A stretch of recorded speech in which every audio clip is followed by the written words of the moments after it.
Well, I'm sitting in my chair late at night, watching crime unfold under the pale moonlight. From the darkest corner, stories unfold. True crime jewels, she's brash and she is bold. On the YouTube screen, we're digging deep into the mysteries that never sleep. From missing kids in Tennessee to angry husbands named Barry.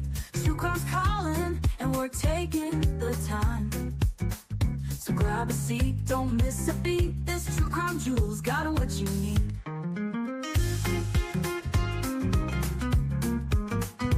From missing people to twisted minds, we're unraveling secrets old Barry tried to hide.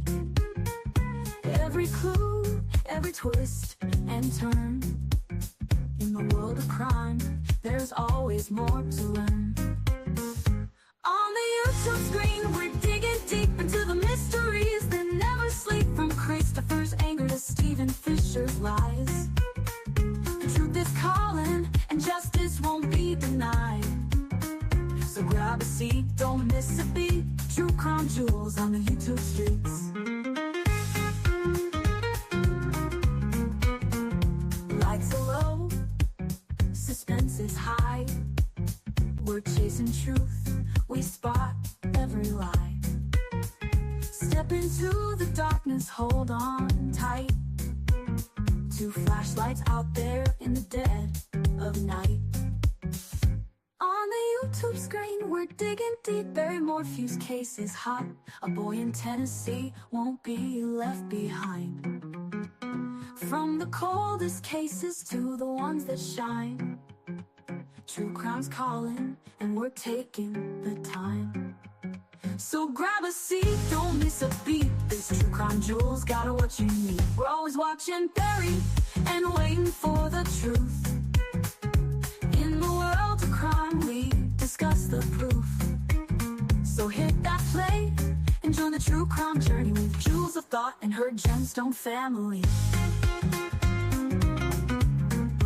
Hey everybody, I hope that you are all doing great. I myself am doing fine, and I thought I'd switch it up a little bit tonight.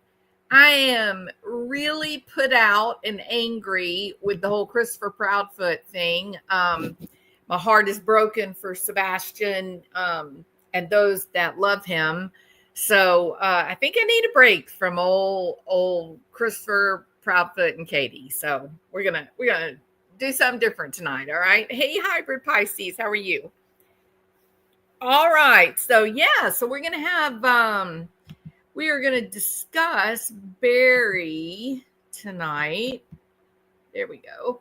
Now, I don't know if you guys know this, but his attorney, I lovingly call her Isis.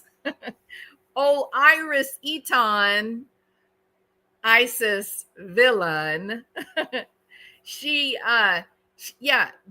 funniest thing happened. It was such a coincidence. I'm certain that it took old Barry by surprise. And that is when Barry no longer had any money, and him suing the prosecutors, the state of Colorado, when the judge threw that out as a frivolous lawsuit, somehow Isis Felon, she wasn't so interested in being Barry's friend anymore. So she has flown the proverbial coop. Yes? And so old Bear, he's got a different attorney now. All right. So, I am of the belief that they're coming for Barry. And, I always think about the people that are involved in these situations. And I always think about his two daughters. His mom, too. He's real close with his mom. But the two girls, what do they tell themselves now at this point? Because we're kind of dealing with the same issues with Christopher Proudfoot, Katie Proudfoot, related to the disappearance of Sebastian. You've got a lot of people that say, oh, there's no evidence that they did anything. Okay, well, I disagree. There's lots of evidence, but they'll say there's no evidence they did anything, and you're being so mean, bullying Christopher and Katie. You're such a meanie, right? And you just think, looking at that case, you just think, what? How do they not see the evidence, the facts, right? How do they ignore that and convince themselves that Seth is the abusive husband, but Christopher Proudfoot is protecting Katie from Seth's abuse? Yes, I literally heard that on a YouTube channel the other night. So you wonder, how can they do that? Well, then it gets back to thinking about Barry Morphew and all that, all that's happened in that particular case. His wife surviving cancer and then magically just falling off a bicycle and poofing into thin air, according to her loving husband, Barry. You think about the two girls, because they've done a couple of those television interviews, right? And it looks so disgusting to me, because they have the girls like hanging on to his hands and his arms, and they're like hanging on like they're little children. And the truth is, they're not. They're no longer little kids. They're grown women with college degrees and jobs and boyfriends and perhaps husbands. And I think about that often. I think about, what do you do when you've allowed your dad to gaslight you and convince you that no, your mom really did fall off of the magical bicycle, and she's now, somewhere in South America living her best life as an English teacher on my $65,000 that she stole. When they're young, you can convince them of such a thing. When there's no body, you can convince them of such a thing. But what do you do now? There's no convincing when your mother has been found only 40 minutes from your house, and she's actually, her organs are full of BAM, which your father has and brought with him from Indiana. And it is not common for people to have BAM. Hunters do not carry BAM around with them. That is, those, two of the three ingredients are highly controlled substances, and the only people that can really buy it are veterinarians or people that would be supplying it to, like, the wildlife and fisheries. So what do the girls do now, right? That's what I've been thinking about. What happens to them now? They've already faced the so let me get my date. Excuse me. So their mother went missing on Mother's Day. It was very strange Mother's Day. I've never seen a family that everybody leaves mom alone for Mother's Day. Very odd. And then when you talk to Suzanne's family, they will tell you that it was not the norm for the mothers to be left to their own devices on Mother's Day. That with the Morphew and the Mormon families, that they planned celebrations for Mother's Day and Father's Day. They bought gifts for Mother's Day and Father's Day. They took them out to their favorite restaurants. They invited friends over. Mother's Day was treated like a real holiday, but not in 2020.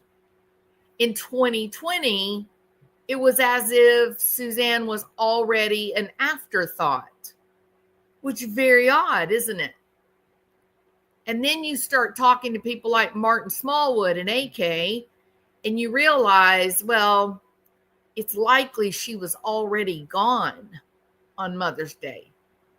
It seems, looking at Barry Morphew's behavior, text exchanges, phone calls, it would seem that there was a reason that the girls were not at home on Mother's Day.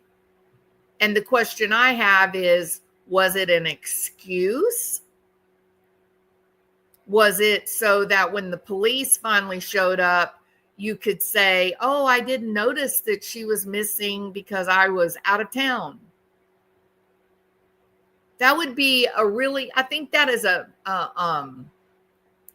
critical part of this story that the investigators did not address. And I think it's really important. I want to know, were these decisions made that the girls would go off and go camping? Were these decisions made before she went missing? Was this like premeditated murder for Barry, that he was setting up the chess pieces? I do think that Suzanne drove Macy to meet up with the girls, but it seems odd to me. I know that's the story they told, but how do we know it's real? How do we know that it wasn't an afterthought, that something bad happened?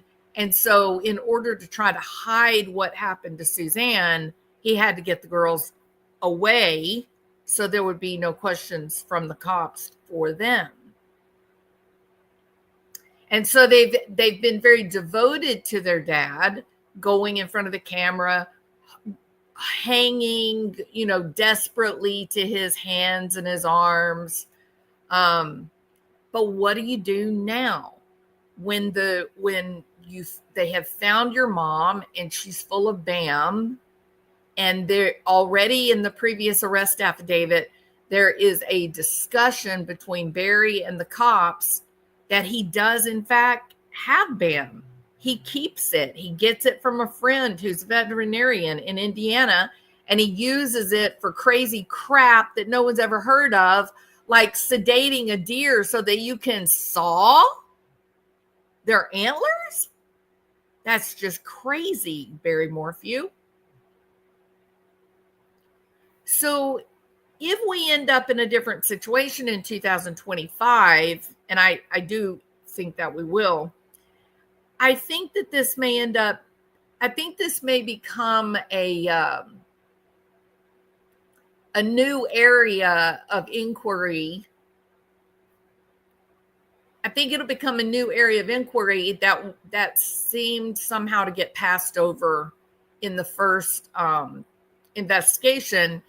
And I do think those people that really got into this case, and they have all the documents, they have the case file and everything, I think people that have really gotten into it, they believe that she, in fact, did not die on Mother's Day, on Sunday, though that is the official report. So Suzanne Morphew disappeared from her home in Maysville, Colorado on Mother's Day, 2020. No one was home. Her two girls were gone off doing something, changing stories. The first story, she was with Barry's sister, camping. Other stories later changed, so that is very curious. Barry himself got up early that morning and left to go to work just outside of Denver, and he called two workers in to also work on Mother's Day. It was a really strange day.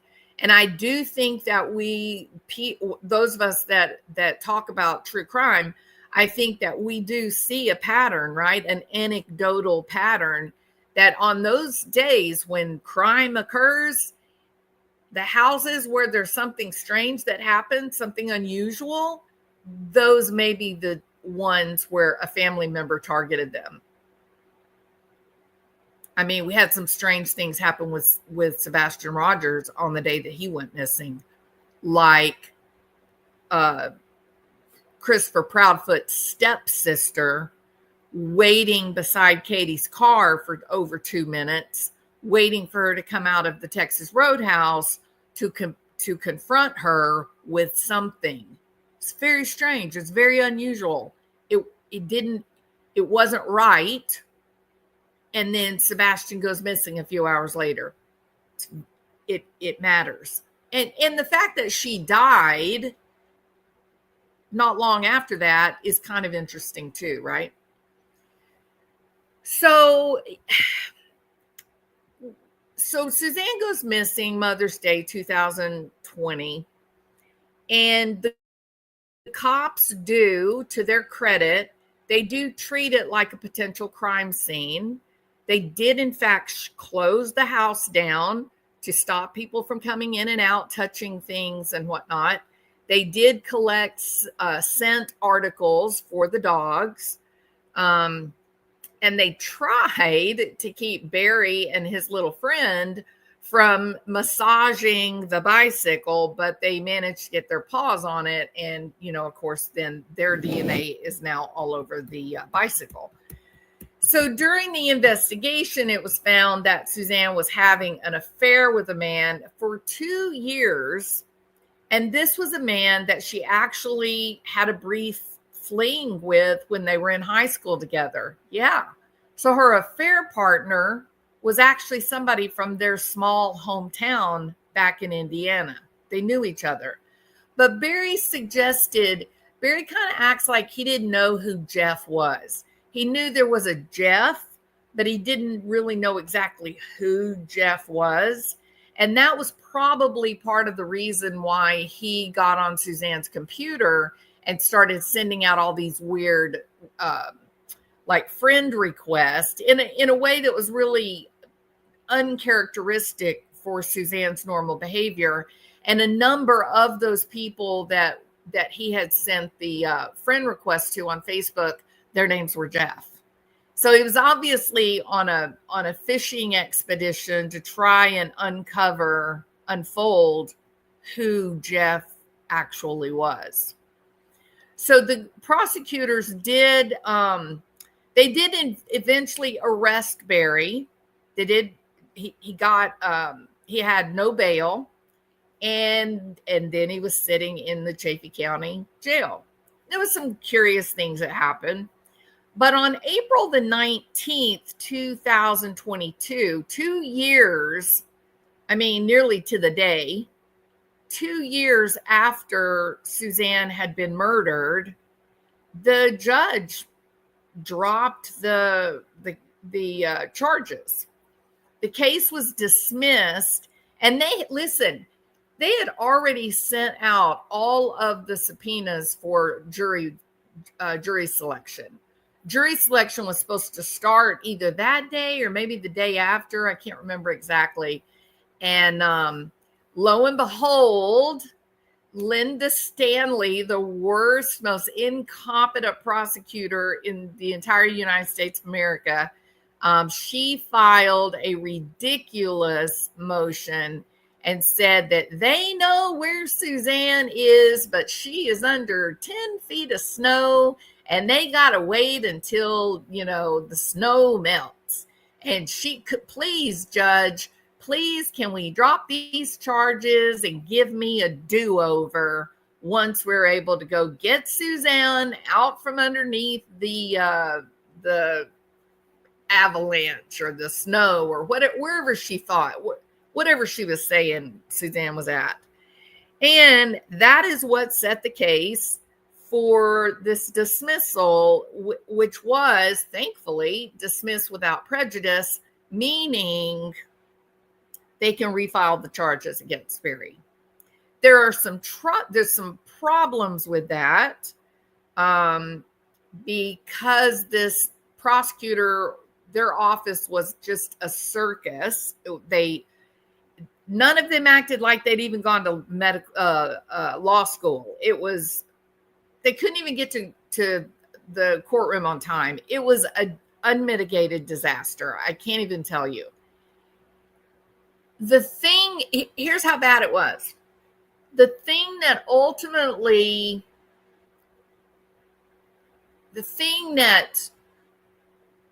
ISIS felon, Iris Eton, I like to call her ISIS felon. So the thing that ISIS ultimately used in this lawsuit against the state, the prosecutors or the county for the wrongful charges, wrongful prosecution of Barry Morphew, he filed a $15 million lawsuit.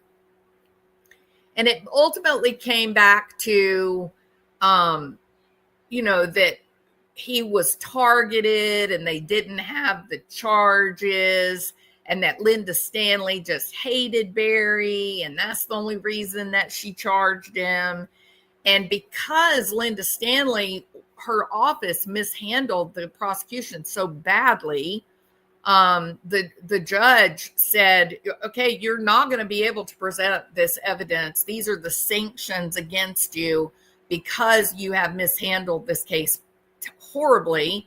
So we're going to remove your opportunity to put up expert witnesses for these pieces of evidence.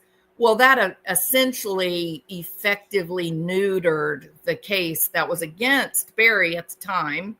And so it was almost like a gift, really, that Linda Stanley was granted her request to drop the charges without prejudice, right? Because it kind of gives you a do-over, although there's still legal wrangling about getting that previous evidence in, but maybe doing it in a little bit of a different way, different experts, things like that, to get away from the sanctions that have been applied previously.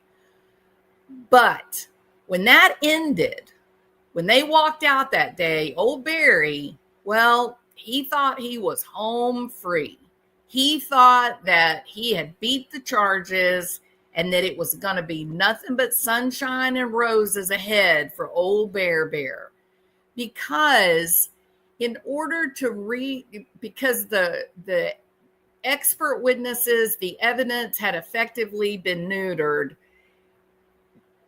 they would have had to have come up with a really dramatic or consequential new evidence to refile charges, right?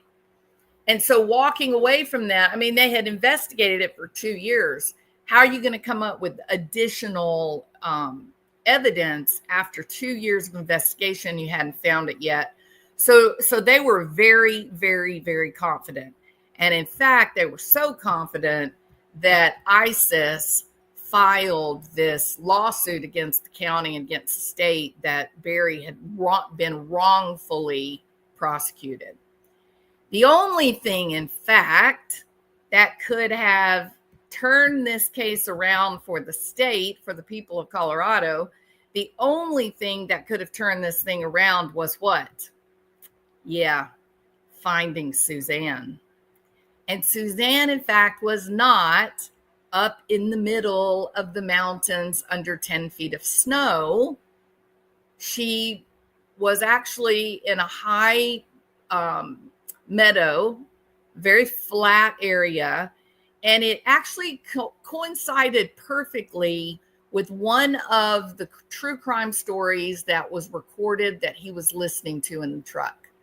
A little girl had been abducted by a pedophile, and in Arizona, and when they had found her, she too was buried in a flat meadow with very little trees or brush, just a bunch of cactuses.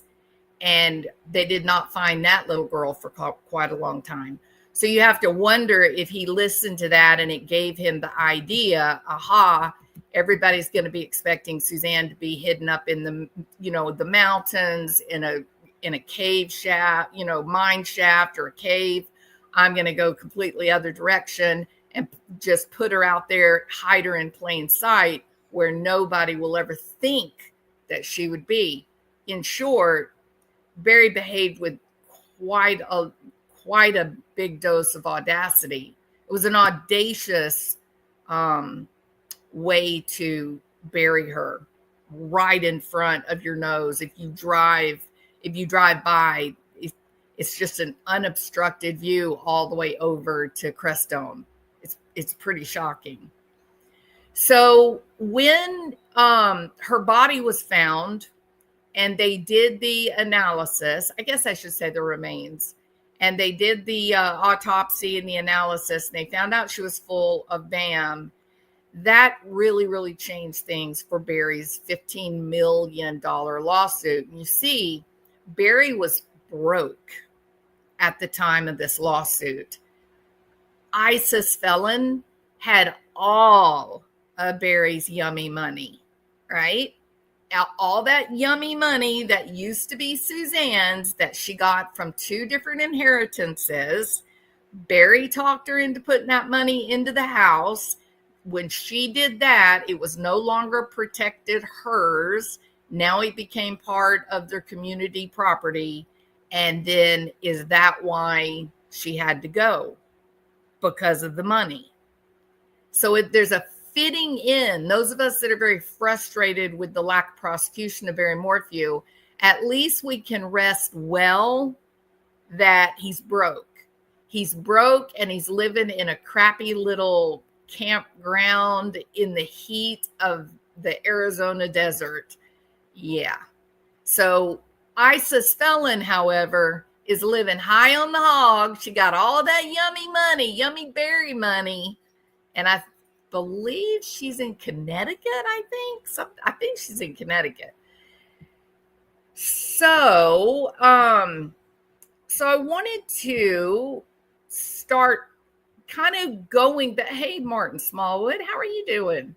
So I wanted to go back through and start kind of talking about a bit of this. Forgot to add you on my comment. I'm going to have to track down Suzanne's friend, Therese Fountain. She can tell you all about Suzanne and Barry. Yeah, I know Teresa. I've met. I know. It was. I went to the preliminary hearing, and so I met three people that I would say are Suzanne's friends. I met one person who was Barry's friend, but I believe he was convinced that Barry was up to no good. So I know them. And then Teresa does the Christmas tree, every year. But yeah, when I was at the preliminary hearing, the first day I was actually in the courtroom. The second day I let a different YouTuber go in the courtroom, and I went over to the fairgrounds, which actually turned out better because that's where I met all these people. And this lady came up to me. I know who she is. I'm not going to say the name. This lady came up, and she was very tearful, right? And she said that she was very good friends with Suzanne. She saw her every day. And that I told her that, I have a YouTube channel. I want you to know that I don't have to say what we talked about. I don't even have to say I met you. And she said, no. She said, I want you to. And the request that she made was for me to make sure that I said to the world that Suzanne Morphew was never drunk or intoxicated around this woman and her husband. And she saw Suzanne every day. She said she never saw Suzanne drunk. She said that Suzanne was a health food person, that all of her food, she ate organic, clean food, that she was exercising. She had different exercise stuff that she enjoyed doing. She had recently started the mountain biking, and that it had never, ever occurred to neither she nor her husband that Suzanne was impaired in any way.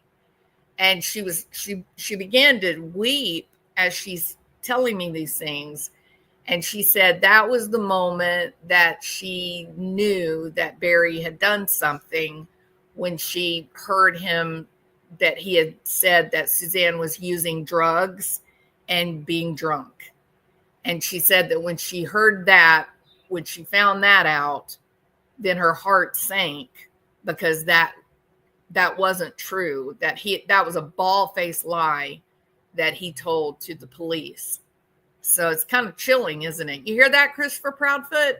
You see, Christopher Proudfoot, you think that you and Katie are so smart, but you're completely ignoring that Sebastian went to school every day and he talked to kids and he talked to his teachers there.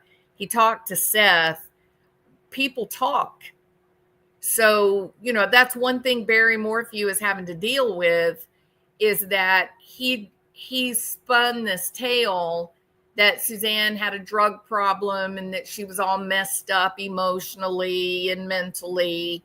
And the truth is that was an absolute lie. And these people that had nothing to gain at all went to the cops and said, he's absolutely lying. She did not use drugs and she did not have a drinking problem at all. Okay. Let's see what Nana.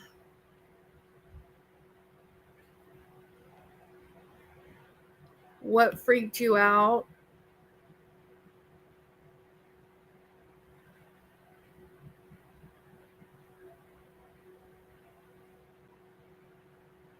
Who have you not seen in chats, Scotty?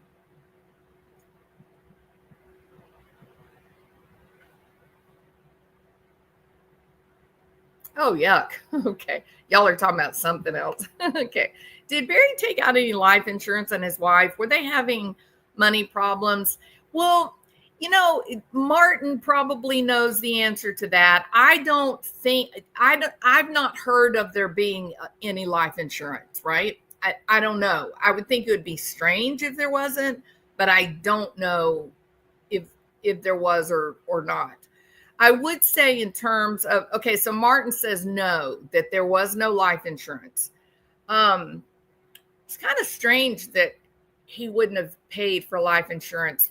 And maybe, I guess she didn't have life insurance because of the cancer diagnosis, maybe.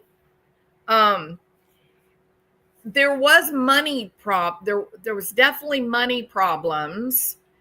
And there are texts where Suzanne is telling her best friend that, Barry is shady. I think she used the word shady. All of the stuff related to money, Barry's always really shady and really, sus. She wanted to get out of doing his books for him. Apparently he made a large investment in silver. Barry, are you a dumbass, Barry? I mean, like, sincerely, what intelligent human being would make a large investment in silver? Why didn't you just take all that money and invest in gold? The gold will only increase like that. That's all. Silver's kind of iffy. Silver's waiting on a lot of stuff. So I don't know what Barry was doing.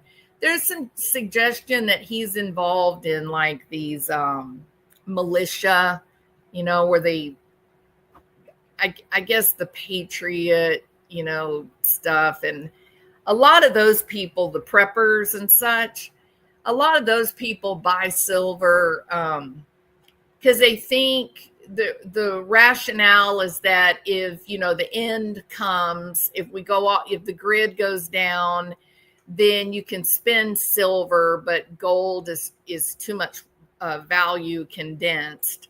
So it's better off to have silver coins that you can actually buy and sell with. But if that actually happens, Barry, your silver is really not worth as much as, let's say, seeds and corn and food, marijuana.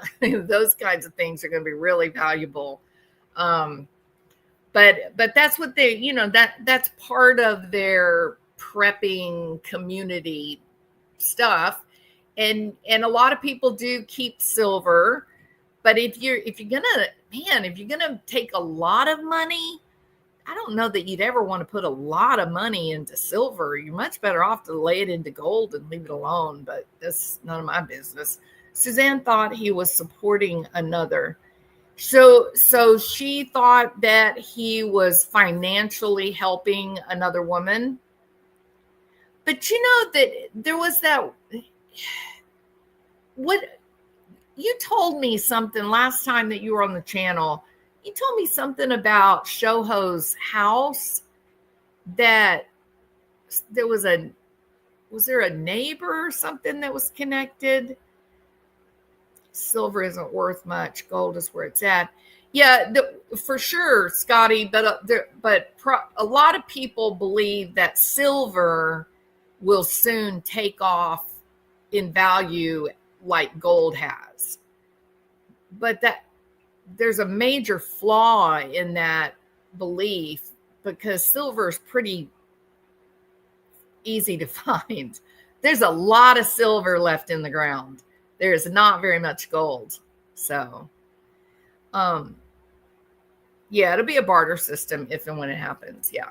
Barry should have started a business with all the deer antlers he collected, considering how much he must have spent looking. Well, they have a, can't remember what they call it. They have an antler collecting season. I know it's really weird if you're not like in that lifestyle, but the elk and the deer, they drop their antlers at a certain time of the year, and you can only go out like on a four-wheeler. You go out into the woods and you collect them. You can find them. They're just laying on the floor. They're laying on the ground. Sometimes you'll see them like hanging in a on a limb. And so you've only got a certain amount of time that you can collect them, and then they trade them. Like it's a thing. It's something these outdoorsmen, enjoy. But Barry, never have I ever heard of any true outdoorsman saw antlers off of a living deer. You have a sickness. That is a weird ass thing. If you really did it, I suspect you did not. I think you were just trying to account for why you had the BAM. But here's like another thing that makes you rather foolish. You knew what you did. You were just so arrogant that you thought she would never be found, or perhaps you didn't recognize that medications would stay in the tissues for years and years. You made no attempt to get rid of the BAM. It's really curious. Or maybe it was an oversight. Maybe it was an oversight like Sebastian's shoes. Maybe you just made a mistake, right? All right. So, all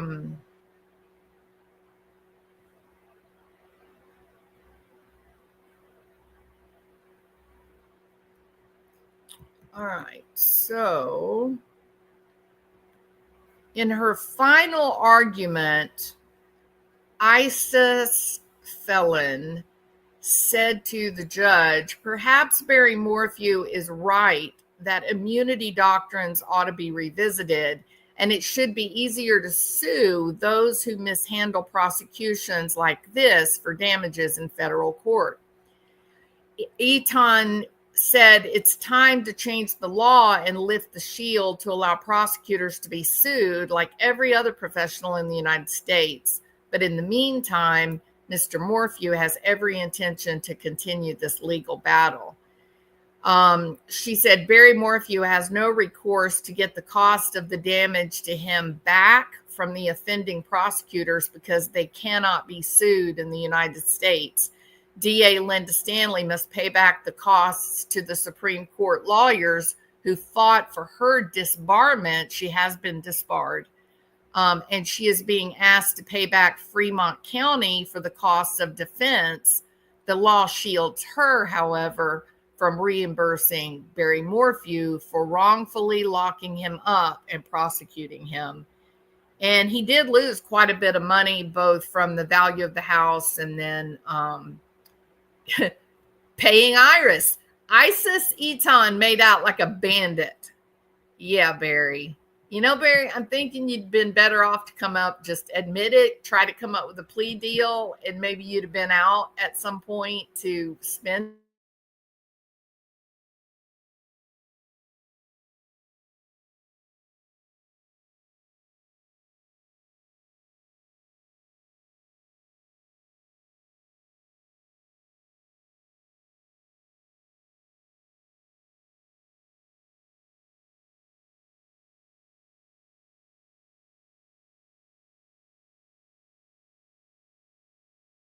Humiliation. Anyway, to make a long story a beautiful story, the judge threw it out and said, "This is nonsense." I'm going to throw this out because there's no doubt that the prosecution definitely had enough evidence to prosecute your ass. They definitely looked at the evidence, and it does look like you did it, Barry, but it was their incompetence that caused them to make these critical errors. And so, no, I'm not going to allow you to sue anybody. And he threw out the lawsuit. So, okay. So, what were some of the things that were in the lawsuit that Barry alleged? He said that investigators fabricated evidence. What, Barry? Like the part where God is responsible for Suzanne's disappearance because Suzanne had an affair and God don't like that. Truly, every now and then you run across a criminal who won't admit they did it, but they're smart enough not to point the finger at other people. That wasn't Barry. Barry pointed the finger at everyone, including God. And finally, Suzanne's body was found. And that was the big game changer, correct? So they if I remember, April 2022, they dropped the murder charges against Barry. And then September 2023, she was found 40 miles from her house. It was absolutely shocking the way that she was found. There's some curiosity, I think, from people that really know the case, like Martin Smallwood. It's very hard to believe that, we're looking for one missing person and yet we find another one. It's a little strange. So some people think maybe someone talked. I don't know. I don't really have an opinion on that. I just don't know, but man, thank goodness, right? Thank goodness. So, at this point now, they found Suzanne, they got her autopsy done, and they pretty much put the nail in the coffin for Barry Morphew with the ban. So all that was put on the back burner, right? Because we were all excited. We're like, woo, Barry, is baby, you're about to have to answer for the dirty deeds you've done. But it kind of fizzled out because they had to go after Linda Stanley. Linda Stanley mangled this case, made a complete and total disaster of the whole thing. And so, with the help of decent, good people, the state took a good long look at this, and they ultimately disbarred Linda Stanley, and her life is really, as a prosecutor or as a law enforcement official, she's done. She's, and it wasn't just, here's the other part, it wasn't just the Barry Morphew prosecution that fell to pieces. were a couple of other cases that were also equally mishandled, and people walked free and were not accountable for murder, for terrible crimes, awful crimes. So she legit had to go. She in no way was that woman qualified at all to do anything. And then the attorneys that she had hired for the office were not any better than she was. It was a real mess. So the 10th Circuit Court of Appeals ended up throwing out I think it was the 10th Circuit. They ended up throwing out the case. I kind of jumped ahead in my plan.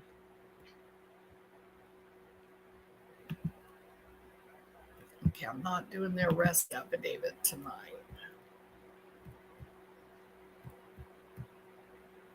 The charges that Barry had originally gotten were first-degree murder, tampering with a deceased human body, tampering with physical evidence, possession of a dangerous weapon, attempt to influence a public servant. In truth, those particular charges, I don't think they're going to have any trouble at this point in time. I don't think they're going to have any trouble at all coming back and charging him exactly the same, except perhaps the attempt to influence a public servant. I don't think that will be necessary. And then I ran across a motion in all the documents, and I thought this was so interesting. So I want to talk about this. And it's basically, they were trying to get, this was from ISIS felon. It was filed April 5th, 2022, so not long before the charges were dropped against Barry. But ISIS was doing her job, right? Iris, she heard what makes her so great. Same thing with Drew Nielsen. What makes them so good is that they basically will dismantle the case before it ever goes to trial. They're really, really effective getting evidence and such thrown out. And so when I took the time to read this motion in limine to exclude evidence, I was kind of interested. It was, they wanted to exclude the evidence regarding crime shows. And I was like, oh, well, that's relevant to our channel, our community. So I thought I'd take a minute and kind of go through that a little bit, because it's interesting. We're clearly affecting these cases, and I don't think it's a good thing. I don't like it. I don't think it should be even a topic of conversation in these prosecutions. But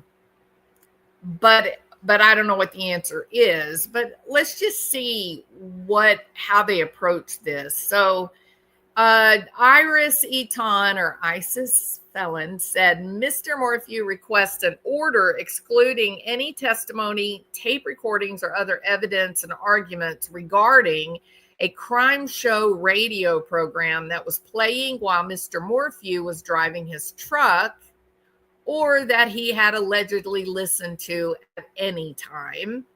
This court should prohibit not only direct evidence, meaning tape recordings, but also any indirect evidence, meaning questions and comments by others, including Mr. Morphew, when questioned about it. It's so interesting, because we know that during the preliminary hearing, we know that the FBI agent talked about Barry talking about the YouTube channels that he was listening to, and that YouTube creators were saying, like, you should never do this, or you should always do that.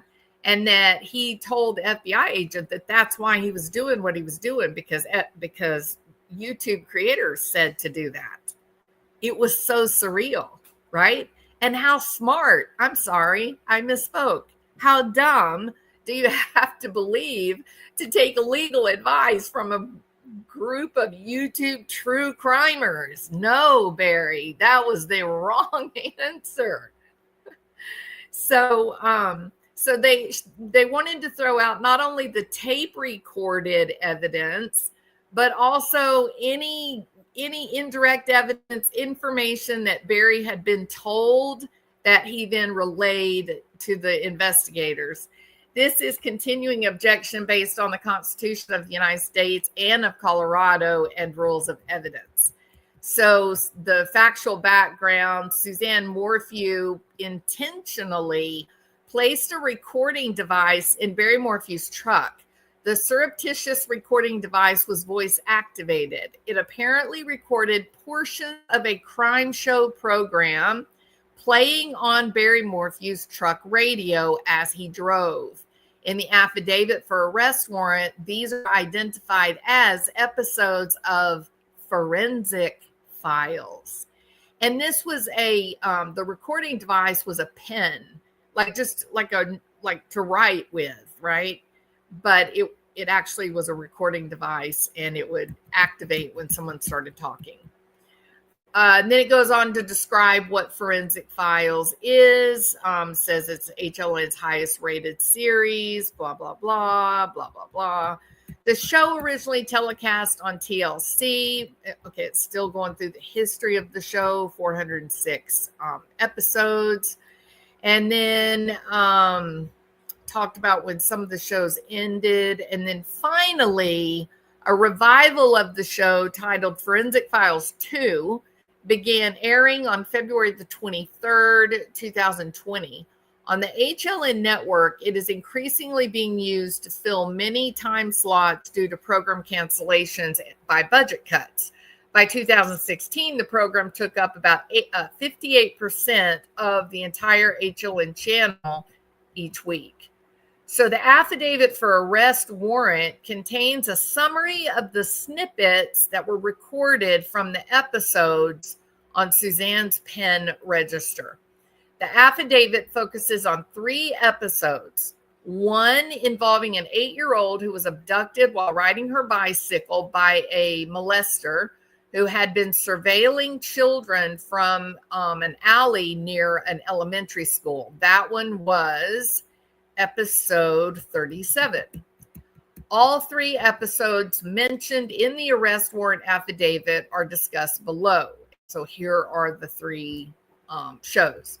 Number 1, such evidence is irrelevant to this case other than to paint Mr. Morphew as someone who enjoys listening to crime shows, so therefore he must be a criminal. More specifically, the intended purpose appears to be to paint a picture that because Mr. Morphew listens to crime show episodes about murder, he must have acted in conformity with the programs he listened to. Her second point was the specter of the jury having to stop during a homicide trial in order to listen to episodes of Forensic Files should give this court great concern. The prosecution will not be able to cherry pick which episodes it wants the jury to listen to, or worse, which select facts from various select episodes the prosecution wants to introduce. The only fair approach would be to play them all for the jury and, in fact, to play all episodes that were being aired on the round trip from Pueblo, whether or not Suzanne's pen register recorded them all. Of the approximate 20 files on the pen register, 12 of those files were deleted. The only person with knowledge or access to this secret pen recorder was Suzanne Morphew. It is unknown which files Suzanne Morphew deleted or what was contained on those files. Also on the pen register, it could be heard the radio channels were changing. The radio may have been set on Fox News, where President Trump can be heard, to sport channels, to Forensic Files, to Mr. Morphew having telephone conversations through his Bluetooth about work and life with other individuals. Playing the recordings of Suzanne Morphew's surreptitious recordings of Mr. Morphew's car radio, or of him talking on the phone with others who, including him, do not know they were being recorded, it is a giant distraction that will cause admission of a substantial amount of inflammatory but completely irrelevant material. And then her third case, or third point was, the first case mentioned in the arrest warrant affidavit is episode 37, in which a child molester runs over a small child and then abducts her and ends her life. And then they go on to provide the forensic files description, and it says, I quote, in 1984, 8-year-old Vicki Lynn Hoskinson left her home in Flowing Wells, Arizona to run an errand for her mother. She never returned home. Vicky's pink bicycle was found abandoned and slightly damaged later that afternoon on a nearby street, but there was no sign of her. Police investigators learned that Frank Jarvis Atwood, released after serving time for child molestation in California, had been in the Tucson area but was now gone. The FBI confiscated Atwood's car and found paint from Vicky's bicycle on the car. They also matched nickel found on the bike to nickel on Atwood's bumper. Atwood was ultimately sentenced to death. Apparently, the perpetrator's car struck the mailbox where the child was delivering a letter. The crash and abduction happened about a block from the elementary school where the perpetrator had been surveilling the children at the school. Now, when I read this popped something into my mind that I think is notable. Isis, felon, she managed to create an incredible amount of confusion about partial match DNA. I mean, she created so much confusion that the judge had to stop the courtroom 3 or 4 different times to say, now what? What are you saying? What are you talking about? Huh? I mean, she really, really, really confused things.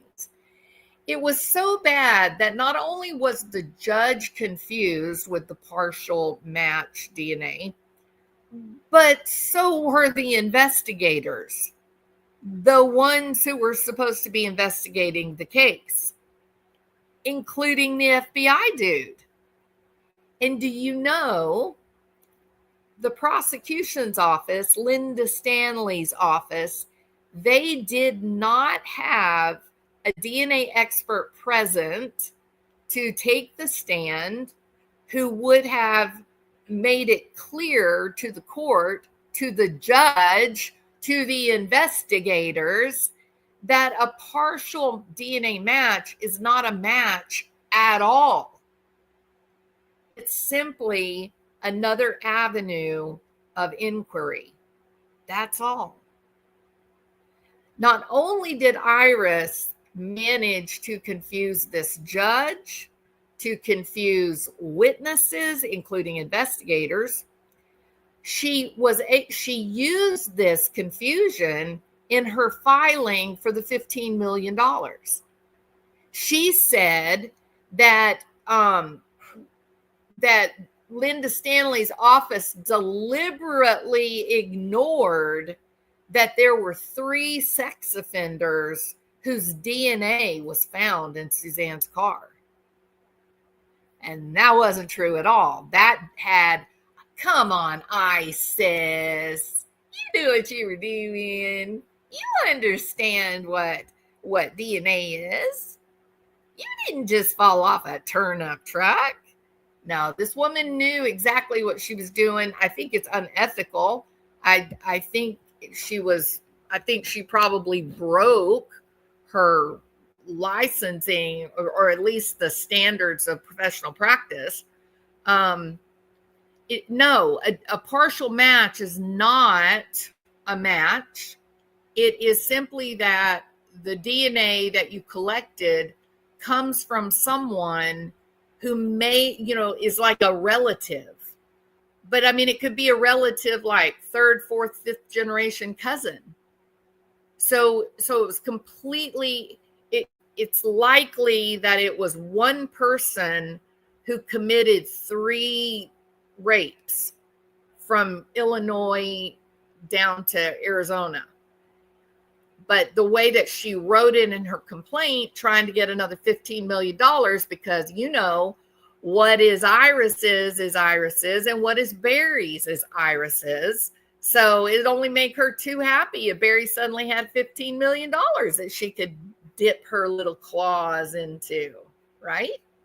And she actually says in that in that suit that Linda Stanley's office ignored that they had collected the DNA from 3 individuals who had committed rape in Illinois down to Arizona. Totally misstated it. The big problem with this is that it was 100% the prosecution's responsibility to have a DNA expert ready and available to take the stand to explain to the judge why a partial match is not a match. It was a big mess is what it was. It was unbelievable. My heart sank as I watched it unfold. It was just awful. AK had found a turquoise like bicycling shirt, extra small, and he demanded for days for one of law enforcement to go pick it up. He kept telling them where it was, and every day he'd go check, and it was still there. They were refusing to go collect it.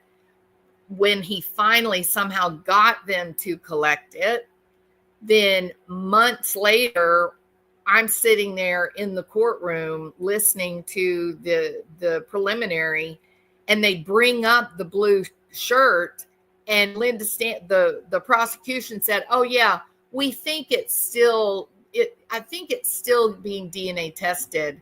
I took it to mean we never sent it off for DNA testing. Isn't that horrifying? Let's see. So the arrest warrant affidavit also contains snippets of a summary from episode 95. This episode involved a rapist and a serial, life ender. His name was Lemuel Smith, who assaulted and killed multiple people. And they gave a description. In 1981, correctional officer Donna Payant disappeared from Green Haven Correctional Facility in Beekman, New York, and was later found in a landfill. The medical examiner not only identified the cause of death, but also found an important clue. It was a signature element of a red rum committed by Lemuel Smith 10 years earlier, which was also investigated by the medical examiner. Upon further investigation, it was discovered that Smith was an inmate at the same prison and could have committed the crime, but did he? Prior to commencing this serial red rum spree, Smith had assaulted and beaten at least 3 women. Over a period of approximately 9 months, Smith brutally red rummed and mutilated 4 people and continued to beat and assault others, including a grandmother. While in prison, he killed a female correctional officer, Donna Payant, who was specifically mentioned in the arrest warrant affidavit in this case. The arrest warrant affidavit also explicitly mentioned Smith's killing of Mara Lee Wilson, who in 1977 was found strangled and mutilated near train tracks in downtown Schenectady, New York. Smith eventually confessed to 5 of the murders. The final Forensic Files episode set forth in the Morphew arrest warrant affidavit was episode 102, which concerned the murder of a popular singer. Forensic Files 102 details the death of Walter Scott, lead singer for the 1960s band Bob Cuban and the In-Men, who disappeared in 1983. James H. Williams Sr. was later arrested and convicted of the murder of Scott and the earlier murder of his wife, Sharon Williams. Scott disappeared on December 27th, 1983, after receiving a tip from the killer's son in April 1987. Scott's body was found floating face down in a cistern. He had been hogtied and shot in the chest. Police believe that Scott's wife and her lover, who was James Williams, worked together to kill Scott. Police exhumed the body of Williams' first wife, who had been found at the scene of a car accident and had been presumed to have been killed in the crash, but they later learned she had actually died before the car accident. She died from a back of the head injury unrelated to the car accident. It is reprehensible that law enforcement utilized these 3 forensic file episodes in the arrest warrant affidavit as probable cause to arrest Mr. Morphew for murder. Information and recordings of the forensic files episodes have no place in this case or in trial. I would disagree with you, ISIS felon. All 3 of these cases have chilling similarities to Suzanne Morphew's disappearance. This type of speculative character and propensity evidence is excludable because it is not relevant under CRE 401 and carries substantial risk of unfair prejudice that would overwhelm any marginal probative value under CRE 403. Character evidence is explicitly precluded by CRE. That's such a shame because you're such a great guy, Barry. Admission of this type of evidence is precluded from CRE 401 because it is not relevant. CRE 401 defines relevant evidence as that which has any tendency to make the existence of any fact that is of consequence to the determination of the action more probable or less probable than it would be without the evidence. In criminal cases, relevant evidence ultimately tends to make it more probable than a criminal act occurred and the defendant was the perpetrator and that the defendant acted with necessary criminal intent. The episodes are not relevant because they are unmoored from any provable case facts. It is not as if a defendant learns about a unique or unusual way to execute a crime and then indisputable evidence shows that is what happened in the actus reus of the crime itself. See, I disagree with that. You go back to, what was it, episode 87? Let me go back here to look. Y'all look up Vicki Lynn Hoskinson, okay, the little 8-year-old. Look up the case of Vicki Lynn Hoskinson and look for the photographs that show where she was found. And then pull up the photographs of where Suzanne Morphew were found. And tell me, with mens rea in mind, did this affect Barry's decision-making about how to get rid of the body of his wife? It's a little hard to ignore. And I think I already did a video on this a long time ago, like a year ago, but I'll have to look and see. Already did bad character evidence. We did mens rea as an ultimate precaution. The defense argues that this evidence should not be admitted pursuant to 404B. First, there's no similarity between the act of Mr. Morphew listening to a crime show on the radio and the charged offense, nor can there be. I don't know, ISIS felon. Well, I mean, with Vicki Lynn Hoskinson, they were both found. They were both, hidden in the same in-your-face manner. They both were found by a bicycle. There's a lot of similarities between the two. I do, in fact, think that Barry was listening and developing his plan as he was listening to how these people may have gotten away with things.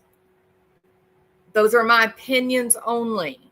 The prosecution has no facts regarding the alleged murder of Ms. Morphew, but we do now, ISIS felon, don't we? We now know about what happened to Suzanne Morphew. They don't even have proof she is deceased. Well, I mean, based on the fact that she's full of bear tranquilizer. Is that right? Bear. And no articulable theory about whether she was killed. Oh, she was killed maybe a couple of times. Once with bear tranquilizer, maybe also with Barry's bullet. Just my thoughts. And how her body was disposed of without leaving a trace, but it left a trace. Now, this is fairly chilling to me. She is found in a shallow grave. There were other items that were also buried with her. One was a pink work glove, which is interesting. They found a bullet in the dirt, as if she had had a bullet shot into her body. So I almost envision, I don't know why I say almost, I kind of envision this terrible thing where she, he hit her with the bear tranquilizer, and she was a teeny tiny little thing. She was very, very petite and small. And this is some very powerful medication. I bet she didn't take 3 steps before she hit the ground, truthfully. So whether she stopped breathing because of the tranquilizer, or she was just knocked out cold and laid her in the hole and then shot the bullet. I'm not sure how it all came to pass, but here's what I think. Because they had bloodhounds, I got a lot of respect for bloodhounds. Because they used bloodhounds and they struggled a little bit, they acted like they were going to go along the water. They kept rerouting, going back up to the house. And look, when a bloodhound does something, you should listen to them. They can smell anything from miles away. They're fascinating creatures. So my thought is, if there had been trauma at that house, and the reason I'm bringing this up is because of Sebastian Rogers, okay? So remember this. I miss AK too, Renee. I do. So because the dogs did not really get overwhelmed, I don't think that anything bad happened at the Morphew house. And I'm beginning to believe nothing bad happened at the Proudfoot house, because those bloodhounds would have smelled the trauma. Like they would have known that they would have reacted to the scent of fear, right? And in both the case of Suzanne Morphew and Sebastian Rogers, the dogs didn't do that. In fact, it was quite shocking, because the dogs around the Proudfoot home, they didn't really pick up on anything at all. There's still people out there saying that the dogs tracked Sebastian's scent, and that Sebastian's scent just ended like he got in a car. Queen Bee said that, I think, yesterday, and that is just wrong, Queen Bee. You're misunderstanding. You're not understanding the evidence. There was never a scent article that the dogs were able to track his scent. None of the dogs found Sebastian's scent. None of them. There was only one, maybe 2, that found a track, but then it didn't really go anywhere, and it did not start at the Proudfoot home. So the dogs, essentially, anything related to the dogs with the Proudfoot group, it was nothing. And Katie and Christopher Proudfoot said, you are not going to bring your dogs to my house, and you're not going to bring the dogs to any of my family members' houses. So again, Christopher Proudfoot and Katie Proudfoot are hiding evidence. There's no question about that. They're definitely hiding. With Suzanne, the dogs didn't seem to react, and they were given access, right? And they didn't seem to react. And because there was a bloodhound there, that dog would have definitely picked up on fear, or they react strongly to the death scent, right?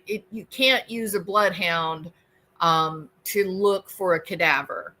The smell is too overwhelming for them. They don't like it. They'll leave and get away from it. If they do set up point, you may have a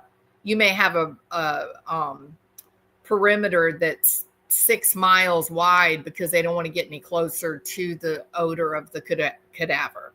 So bloodhounds are not the ones to look for already deceased people. Look, there's stories of bloodhounds finding Civil War veterans that are buried.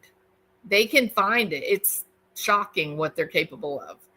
So I don't think that Suzanne was harmed at the house. And if Barry used the BAM, she wouldn't have gotten 3 steps. She was knocked out cold, so there's no fear. So there's nothing for the dogs to smell. There's nothing for them to track because you just go to sleep. So did they use something on Sebastian? Is that why the dogs did not pick up an odor? I don't know.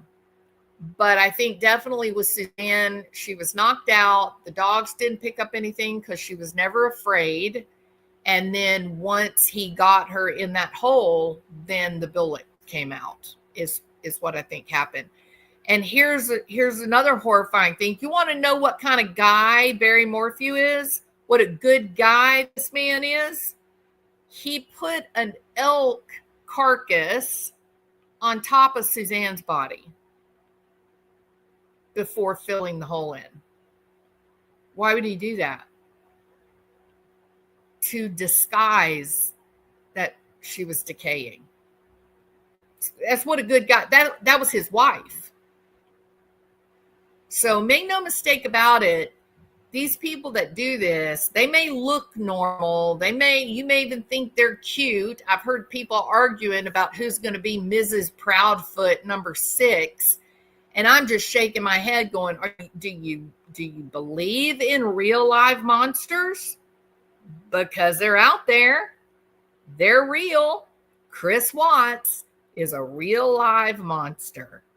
I suspect Barry Morphew, he's a monster. And you know what I think about the other one. All right. So I thought those were interesting discussions about the true crime show and it being affecting a murder trial, the trial that never came, I guess. Let's see. I'm not going to read all of this. Hold on. When other crime evidence is used to prove identity, it must be similar. It's like a signature crime. Okay. The prosecution is trying to use the evidence on talking about the crime shows. The prosecution is trying to use the evidence of the crime show as a sort of modus operandi evidence that Mr. Morphew heard some crime show and then acted them out. The purpose of modus operandi evidence is to provide identity, to identify the perpetrator of a crime by his or her distinctive methodology. Courts properly admit modus operandi evidence when there are striking similarities between the uncharged misconduct and the charged crime. This feature is sometimes referred to as a signature crime. Well, gosh, I don't know, ISIS. If Barry had more wives, maybe he would have a signature crime. You know what I mean? To prove identity, evidence of prior illegal. I mean, I'm sorry, my brain's going faster in my mouth. You remember when we were deep into the Chris Watts case, there were 2 young women that were murdered or went missing near his house in his younger years. And there was a lot of discussion about maybe he had killed before. maybe what happened with Shanann and the kids, it wasn't the first time. It was too horrific. He seemed to do it with no trouble, and then talk to everybody the next day, looking at like to buy an Audi. It was so crazy. So maybe Chris Watts did have modus operandi. Maybe there was a signature crime, and maybe Barry Morphew also has a signature. To prove identity, evidence of prior illegal acts need not be identical to the crime charged, so long as, based on a totality of the comparison, the acts share enough elements to constitute a signature quality. While similarly between the other act and the charged offense is not required under 404B, the lack of similarity between the other act and the charged offense makes it more likely that the other acts have no relevance independent of the impermissible propensity inference. The common features to which the people point are not distinctive enough to show Ollie's modus operandi. Thus, court erred in admitting evidence of a separate alleged robbery. When offered to show identity, the other acts reflected in modus operandi evidence must not only be similar to each other, they must be dissimilar to the methods generally used in such offenses. Well, I don't think most people kill their wives and then get a bicycle to act something out. And yet, Hoskinson, the bicycle was an important part of it. Without signature quality similarities, the evidence is merely asking the jury to conclude that Mr. Morphew is a bad person, I concur, who likes to listen to true crime shows, and he acted in conformity with that bad character. In Williams v. Supra, the Colorado Supreme Court affirmed the Williams ruling, reversing the conviction, and added the following analysis to prove identity, common plan, or corpus delicti. Proof of identity actually includes two separate aspects or component parts, each involving a distinctly different matter of proof. On the one hand, that the defendant, rather than someone else, was the person who was present at the time and place of the charged offense, such that if the criminal act was committed at all, it was committed by him, and on the other, what has at times been characterized as proof of the corpus delicti, that the criminal act as alleged in the charge was actually committed. Well, all that's been worked out, hasn't it, Barry? Although both implicate proof that the defendant committed the charged crime, each clearly requires a substantially different evidential hypotheses to justify its proof by other crime evidence. These are well-settled principles. Modus operandi evidence tends to prove identity only when it shows other acts so nearly identical in method as to earmark them as the handiwork of the accused. Well, I agree with that. Here, there is no credible allegation of a signature crime. Yes, there was. Modus operandi that is unique to the crime shows and the present charged acts. There is no showing that the other crimes discussed in the crime shows is similar enough to conduct alleged in this case that the crime shows prove that Mr. Morphew and not someone else committed the charged offenses. More to the point, it fails to prove that the charged offense was committed by anybody. The probative value in these types of identity cases depends upon similarity. The similarity must be so strong that it distinguishes the charged offense in such a way as to virtually point to the defendant as the only likely perpetrator. You know, if you guys could see where these people lived, where their house was, I mean, it was like heaven on earth. Okay, first, I got to say that. It was gorgeous. But highly, highly remote. Nothing out there. I mean, there was like a handful of houses. They're acres apart. Most of them are acres apart from one another. They're different levels because they're on the side of a mountain. You're not likely to just like stumble upon the Morphew home. Their house was all the way at the very back of what they call the subdivision. and you had to take a couple of weird little turns to get there. And there were plenty of houses that you pass by before you even get there. So who's coming to get Suzanne if not but her husband? There's nobody would even know there was a house up there. You can't even see the damn house.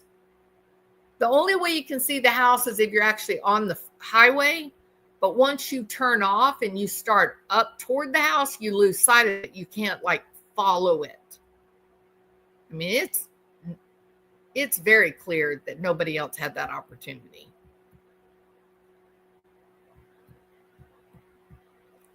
All right.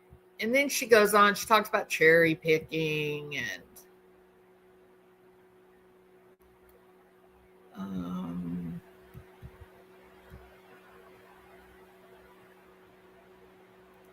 okay, this one was interesting.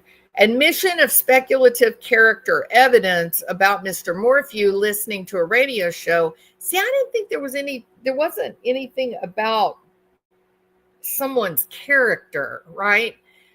The shows were being offered to show the parallel between what happened to the Hoskinson girl and how the similarity of the bicycle and all of that, and that it's weird that Morphew was listening to that particular episode, and then boom, there's a bicycle out of nowhere.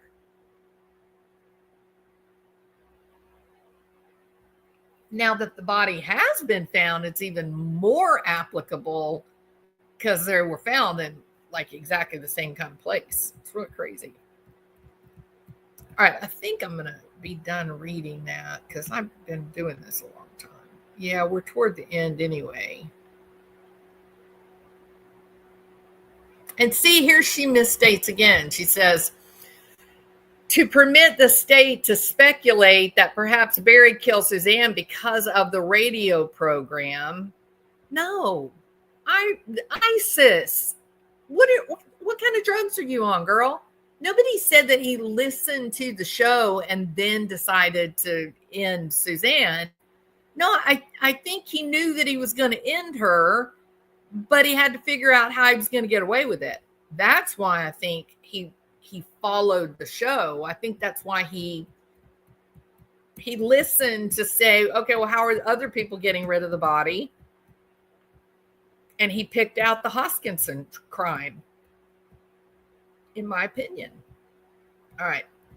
Respectfully submitted the 5th day of April, 2022 by Isis Felon, also known as Iris Eaton.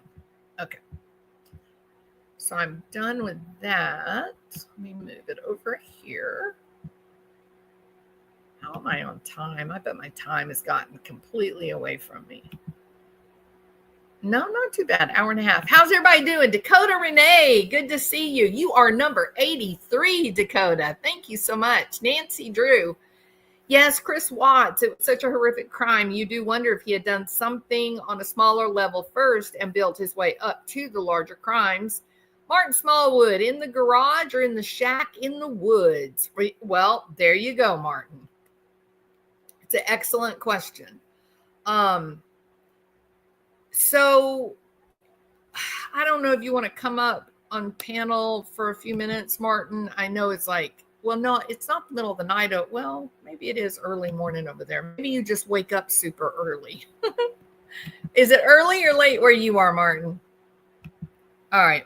If you want to come up on panel, you can. I need to put my headphones.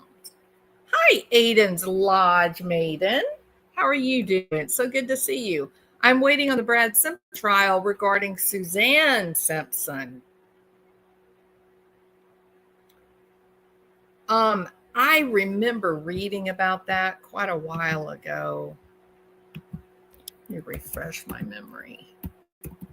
Suzanne Simpson.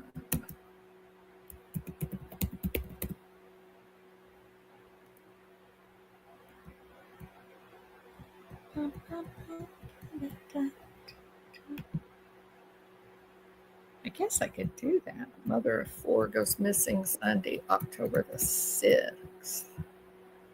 Let's see. Hey, Martin. How are you? Uh-oh, I'm having a hard time hearing you. Can you hear me? I can hear you now. Yes. How are Okay. you? I'm good. Good. Is it early there or it's late? It's 3:33 in the morning. Oh, Lord. Bless your soul. I don't mind because I've all my work done, so I can chill out tomorrow. Oh, okay. So you're gonna have to sleep late, won't you? Yeah. No, Okay. well, I'll have a sleep later on in the afternoon, maybe. Okay. All right. So, yeah. So, what do you think about this idea that the dogs didn't react because there was no trauma at the house? But there was one reaction from the cadaver dogs. You got one of them jumped into the bobcat and sat in the seat, and there was three hits. All three dogs hit on the trailer and around the bobcat. What if Um, that? What if that was Barry's fear? sorry. What if Barry was scared? Um, I don't. Well, see, they're just basically trained for. They'll pick up scent. Do you know what I mean? But what you were just saying about the elk in the grave Yes. and we don't know what exactly happened up there, but if he got something on his feet, on his trouser legs or his jeans or whatever like that, and then he came back. If you remember when he came back from there, he that next morning he came back. He was back at the house about 2:17 or something like that in the morning, Yes. and then I think he had a bit of a shut eye for about 3 or 4 hours. Maybe he didn't. I don't know, but I don't know how he would have slept. That's crazy. well, yeah, maybe not. But he would be looking at staying awake now for a long time till he got to the hotel in Broomfield. So this is early morning, right through to it's a long time to be awake. But he was probably taking medication, maybe. But like he was down in that next morning. Remember, he said they were raking the making it flat. Remember Morgan? Yes. And Yes. and there was the discussion about she said about the pigs eating a body consuming a body in 2 hours, and he Right. said I could bury a body and it would never be found. Now that was like 9 hours after he'd actually done it. You know what I mean? Ugh. Yeah. Because that that's fresh on his mind. You know what I mean? For him to answer that question, like the way, she thought it was strange. She thought it was odd. She thought he was behaving odd that day. If everyone remembers, Sure. Yeah. and but yeah, he was behaving odd because of what he'd done the night before. And then he was crazy then on the Sunday because he wanted to. Everything had changed, and they were moving, going up to Broomfield and all that sort of stuff, and he had the worst night of his life and all this type of thing. That was on the Saturday night. Do you know what I mean? Sunday morning. What did you think of the so Jeff is in the hotel room, right? Yes. And he finds what he later said, he told AK that it was one piece of mail. Yeah. The newspaper said that there was mail all over the room, but that he said that was not true. It was one piece. It was I think it was in insurance. Now, see, Barry could have picked up the mail leaving the house. Do you know what I mean? When he was leaving the house, well, at 5 o'clock, he could have picked it up and threw it in the truck and brought it into, and he probably planted that there, to make it look like it definitely was there. Look, oh, here he is. Look, his mail's here. You wouldn't know what was going through his head. But See, I'm glad that you said that because I think that all of those trash runs, the five different trash cans and going back and forth to the truck and all that. I think all of that was like waving a flag saying, "Hey, look over here, look over here, look over yes, here." 100%. That was spend all your time looking here. Do you know what I Right? mean? Yeah. Look at all this. Do you know, this is I was in this trash here. I was in this one over here, and do you know, getting them to go. Can you imagine the amount of resources they would have to use to go to that facility in Broomfield and have so many people? Like they already dug up the concrete. Remember down in Yes. that was I think it was a 200,000 that cost them. I think for just digging that up. Absolutely. Um, so this was his plan was coming together because they were already using up all the resources. You know what I mean? Before they Yes. even started the search.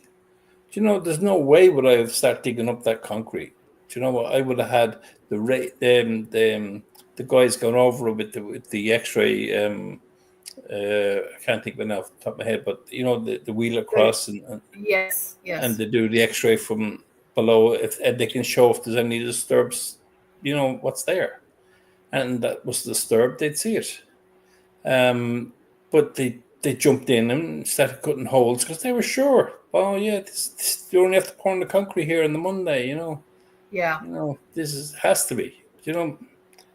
No, they were in. They were running around. They didn't know what they were.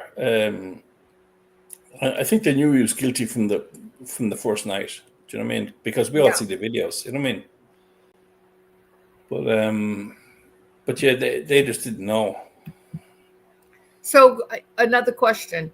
Do you think that he moved to Salida knowing that he was going to end her life? Do you think No, that's why no, he went there? no. I think he wanted to get her away from Indiana because she had support, family, and he was doing the dirty, and he wanted to leave all that behind him, move, fresh start. And I mean a fresh start. I don't mean a fresh start with him and Suzanne. I think a fresh start with him and a new picking area. Do you know what I mean? So too many people knew him in Indiana, and he had But too gotten many family, you see. There was just his family was there and her family were there and friends and people they knew. Everyone talked, I suppose. It was a small town. People knew everything. But when he moved this, nobody knew, like, hardly anyone knew Suzanne really compared. You know what I mean? Barry would have been known because he was out and about all the time. right. But she would have spent a lot of time at home. You So know she what I wouldn't. thought? I thought that he moved because he had made such a mess of his business. That he had Well, he's, so many lawsuits, there was so he, much money trouble. he didn't care about that. He like that would kill me. I mean, if I ran into trouble and that, and especially if I owed anyone money or anything like that. You know what I mean? But he didn't care. Like he sold that business twice. He sold it to one guy, then sold it to another guy. You know what I mean? And they swallowed it. The people are so good. Instead of bringing up the dirt and all that, they said, "Look." The father came up and said, "Look, we'll just swallow it. We'll move on." So he They didn't want money. care. He didn't No, care about his reputation with others. no, not there. He just no, he didn't care at all. And like he's a big bully, like you know what I mean. But at the same time, he's a big bully. But if you faced him, he's like a kitten. You know what I mean? He was like that guy. I can't think of his name. Is John Smith? Is it? So John Smith, he had a radio station, but he was just a biker. He was a biker as well. He used to, but he had a fight with Barry on some site. Oh yeah, the guy that Yeah, ran for governor or something, yeah, or yeah, yeah, mayor, or yeah. yeah. He's living still back in. I think he's in Alexandria. I think I'm not sure, but somewhat close. And he's. I was actually on one of his shows one time. Oh, okay. But it's a long time ago. But he's like he said he was crying like a pussy. You know what I mean? This guy, Barry. So Once he pushed back on him, you know what I mean? so that's so interesting because when people get super super angry, they may cry, right? That like if I get really mad, I'm going to cry. But Mm-hmm. but men, I don't think Barry was scared. I mean, he definitely had a reputation younger getting in fights and things like that. But it seemed to me when I heard that story, it seemed to me that he was just stressed out, just so freaked out, stressed that he Oh yeah. reacted. Well, he behaved badly. Let's put it that way. Now, if you're on site, which I've been on loads of sites for a long time, and you have to respect other trades. Do you Of mean they course, of respect course. you and you work together? Do you mean like you will get guys then to come in and they want to bully their way and get in and get out? Do you know what I mean? And walk all over whatever you're doing and whatever. It doesn't work like that. But if you go in and you say, listen, guys, I have to be in another site now, 10 miles away, 50 miles away. And anyway, you can help me out. People will probably help you out. But Barry wasn't like that. Barry was throwing their tools around and they were looking at him as he's the gardener. Do you know what I mean? We're Yeah, here. We're here. We're putting up scaffolding and whatever we're doing. And then this guy's coming in and he's the gardener throwing his weight yeah, around. And yeah, they didn't stand for it, you see. yeah. So, so all those early stories that nobody ever talks about. So I really appreciate that you brought them up. That suggests that, Barry's just pissed off at the world. He's just an angry guy. Yeah, well, He had a you know, lot to be angry about, didn't he? I tell you something. He had a lovely wife. He loved the Yes. kids. He had everything going for him at one stage, and it wasn't enough for him. Well, I think he never got over losing the shot at the baseball show. Yeah, but you I don't think he ever got over that. maybe not. But at the same time, like I think he was blessed with meeting somebody like Suzanne, and Of course, yeah. but I think he was a bit older than Suzanne. He was about 4 or 5 years older than Suzanne, and I Yes. think that she was a lot more intelligent than Barry was. And I think as they got older, um, the conversation probably wasn't stimulating enough for her, and it was probably, for him. I just don't think that it matched then. You know what I mean? Where when she was younger and he looked after her when she had the cancer and all that, and they were lovey dovey, in the early days.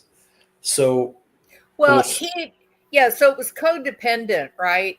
That when she was so sick and he was there being the hero, yeah, carrying her around and doing all that, he was getting narcissistic supply from that. Like yes, he enjoyed being in that role of, oh look, I'm so great. Look at they all love me. They need me because she's so sick.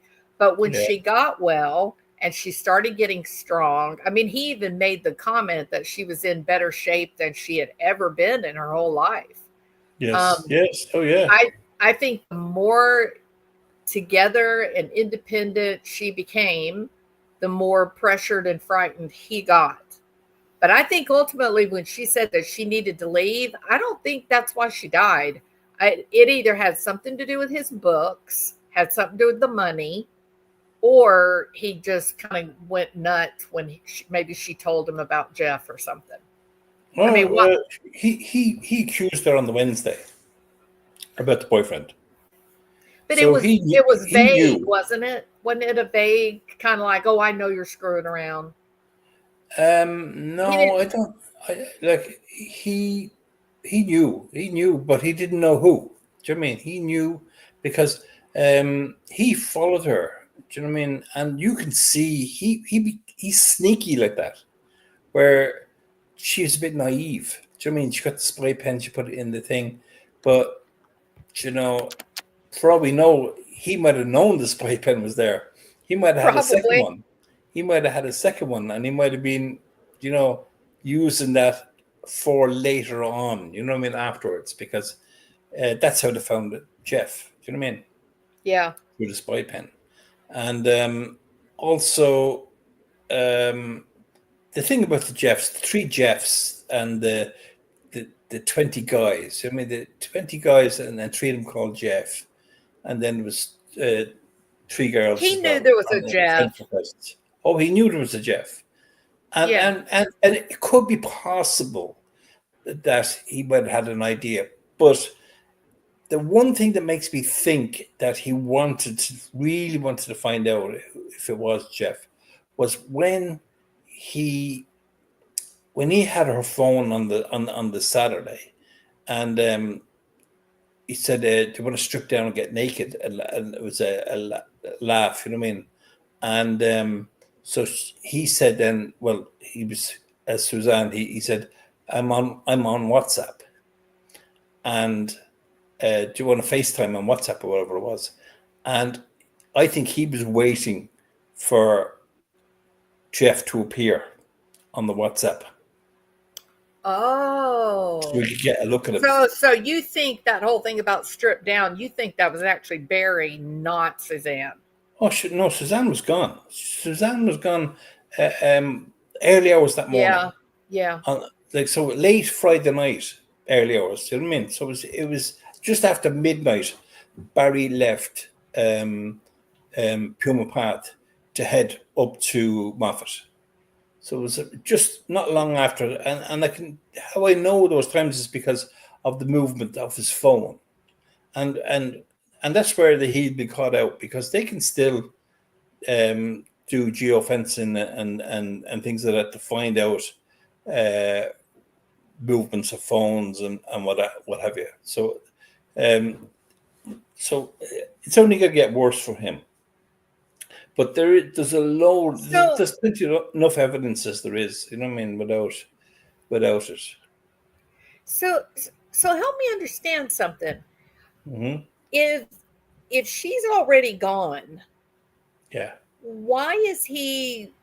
Keeping her alive? Why does he need to know who Jeff is if she's already gone?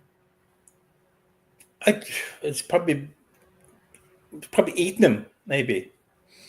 Maybe he was going to pin it on him. Oh, yes. But I can see that.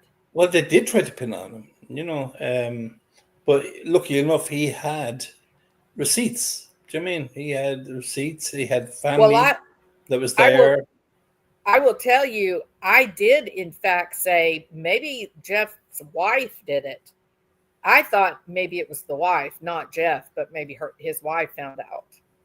And that she didn't find out at all. She had a lot. There was a lot to lose, though. They had a lot of kids. Six kids, yeah. One of those kids is an exceptional athlete. That's right, yeah. There's a lot to lose there. Do you know, like that guy as well, he's such, like, Suzanne has so unlucky with her choice in guys. Oh, yes. Like, the two of them are such so sad. Bad guys, you know what I mean? Like, he should have stood up. Like, the one thing he should have definitely done, if he would have known, there's no two ways about it, he would have known, possibly on the Friday night, but definitely on the Saturday, that Suzanne was not using the phone. That wasn't Suzanne. He would have known. And I thought to myself, in the beginning, I said, well, when I heard about that was these phone calls and blah blah blah, and I'm saying, it has to be on the Sunday, do you know? Yeah. But everything gears up for the Friday. When you look at all the evidence, it gears up exactly for the Friday. And the other thing is, he needed time to clean up. And when I talk about cleaning up, I'm not talking about wiping out the walls and stuff. I'm talking about checking her devices, all that sort of stuff. Anything that was going to be incriminating him, stuff around the house, anything like that. He needed to find all this information out. Whether he could get it out of her verbally, whether she was conscious enough, I don't know, or whether he just needed her to access her devices where, there might be face recognition. And Yeah. if she was past, the face recognition wouldn't work, So, so I think there was a lot of that, but I'd say if you look back at just the stuff that happened on the Friday, which was crazy, the pizza thing, So bizarre. Why make up these stories? Why make up the stories? When the stories start, there's something to hide. Like he won't make up a story for the Thursday because nothing happened on the Thursday. You know what I mean? Yes. So the one thing that stood out to me, that was the first thing that you thought, okay, there's something wrong here. It's that they never texted, they never talked on the phone until suddenly what? Yeah. When all of a sudden this flurry of phone calls and text messages? But that was just before the girls went away on the trip. Yes. Right. And so he wanted to get Macy up to Mallory's, and and we'll discuss this and we'll get this sorted. With the girls are away, we'll sort this between us and we'll have time to sit down and go through it all. That was basically what he would have told her. And then when she comes back from dropping Macy, Barry's nowhere to be found. He's not around. He didn't go home that night. And so that's day one. So she then sends him the text, "I'm done." The next morning, she's boiling. She is boiling, and she's there. She's told him the text, "I'm done. I just want to end this civilly." And she's over at Jean Ritter's house having a coffee. Yes. And she's probably cool there, but she's seething. Jean probably has no idea what's going on. And she's texting away him. And then his plan's gone out the window. Do you know what I mean? His plan is now going out the window. So he has to try and repair all this. And he spends the whole day then kind of saying he's sorry, suicidal, and all these different things. And then later that evening, they go, I think that's when they actually do go out and get pizza, is that Wednesday evening. And then they go for a drive around Salida. And he starts then driving like a lunatic on the road. And so she has that in her grievances, she lists that in the way he was driving erratically. And so then you've got, that's the Wednesday. And so then the Thursday, he doesn't come home again. And on the Thursday, she stays up that night. She was with Jeff, chatting with Jeff and whatever, and she stays up that night and she composes her list of grievances. And she hits him with that before 7 o'clock in the morning. And she puts it into her, into the iCloud. Yeah. But she hits him with this big list of grievances. Now he reads this and he says, "Oh my God, she knows everything." He thought that this girl doesn't know anything. But she knows all about the banking, all about all the stuff that she wrote in there would have been hurtful to him, knowing that.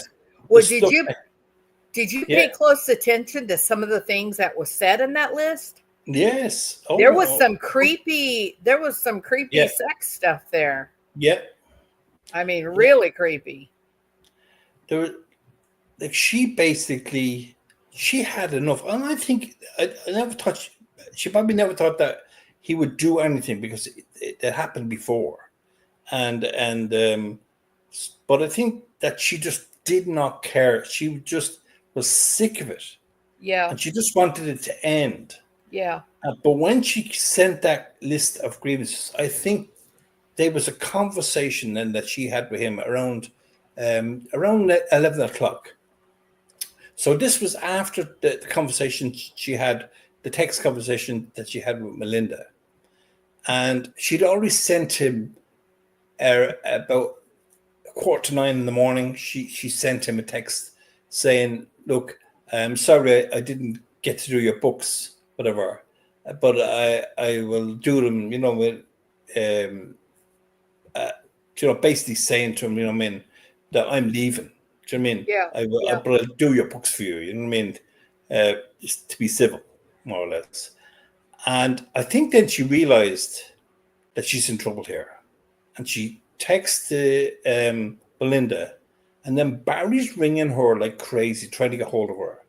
And she answers then, and then she rings him back, and they're on the phone for, I think it's 35 minutes.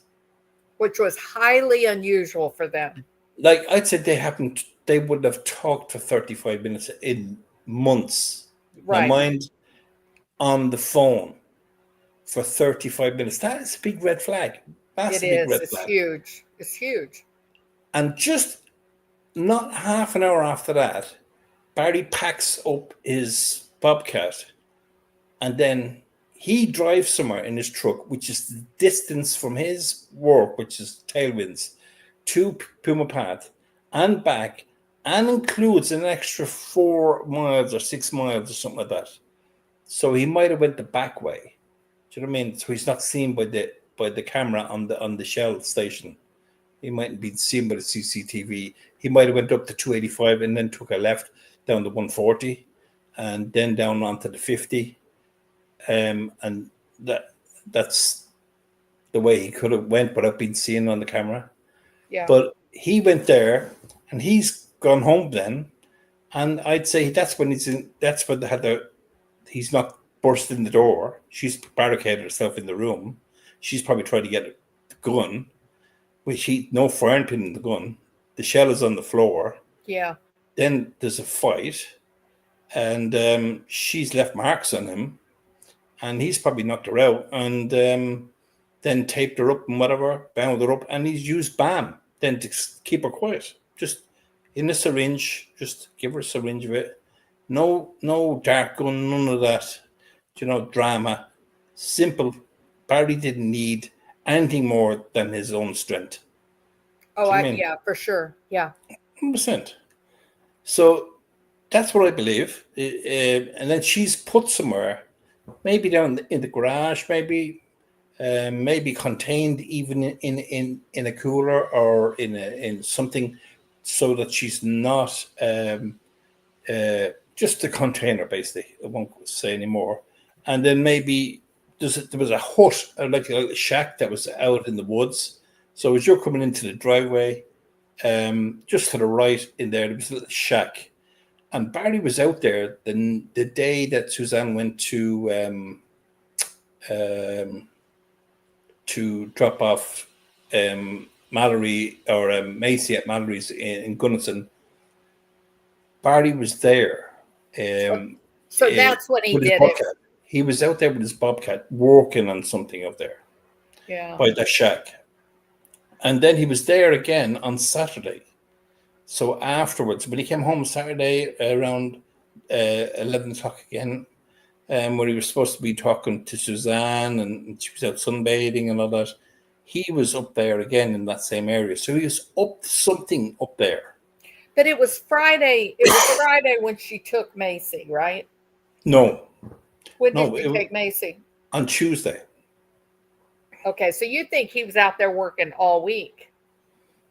No, he just went out. There's only certain times. He went out there on the Tuesday for, I'd say about 8 minutes or something like that, 9 minutes, with his Bobcat. But we could see it was working. It was doing something. It was working up there. But we were thinking, myself and Kurt, were they drilling holes? Was he drilling a hole maybe to bury her or whatever like that? I think he was probably just getting rocks or something to use in one of his jobs. Yeah, it could have been something like that. But the thing is, he was doing something there, and then on the Friday night, yeah, when he was supposed to be getting the pizza, this is where we caught him out, you see, because Iris made a cock up with the time. So the time was an hour out. She mixed up the times with the UTC time. So she thought the time was an hour later, but it was an hour earlier. So when Barry was going to get the pizza, Barry was on his bobcat driving around in his yard. What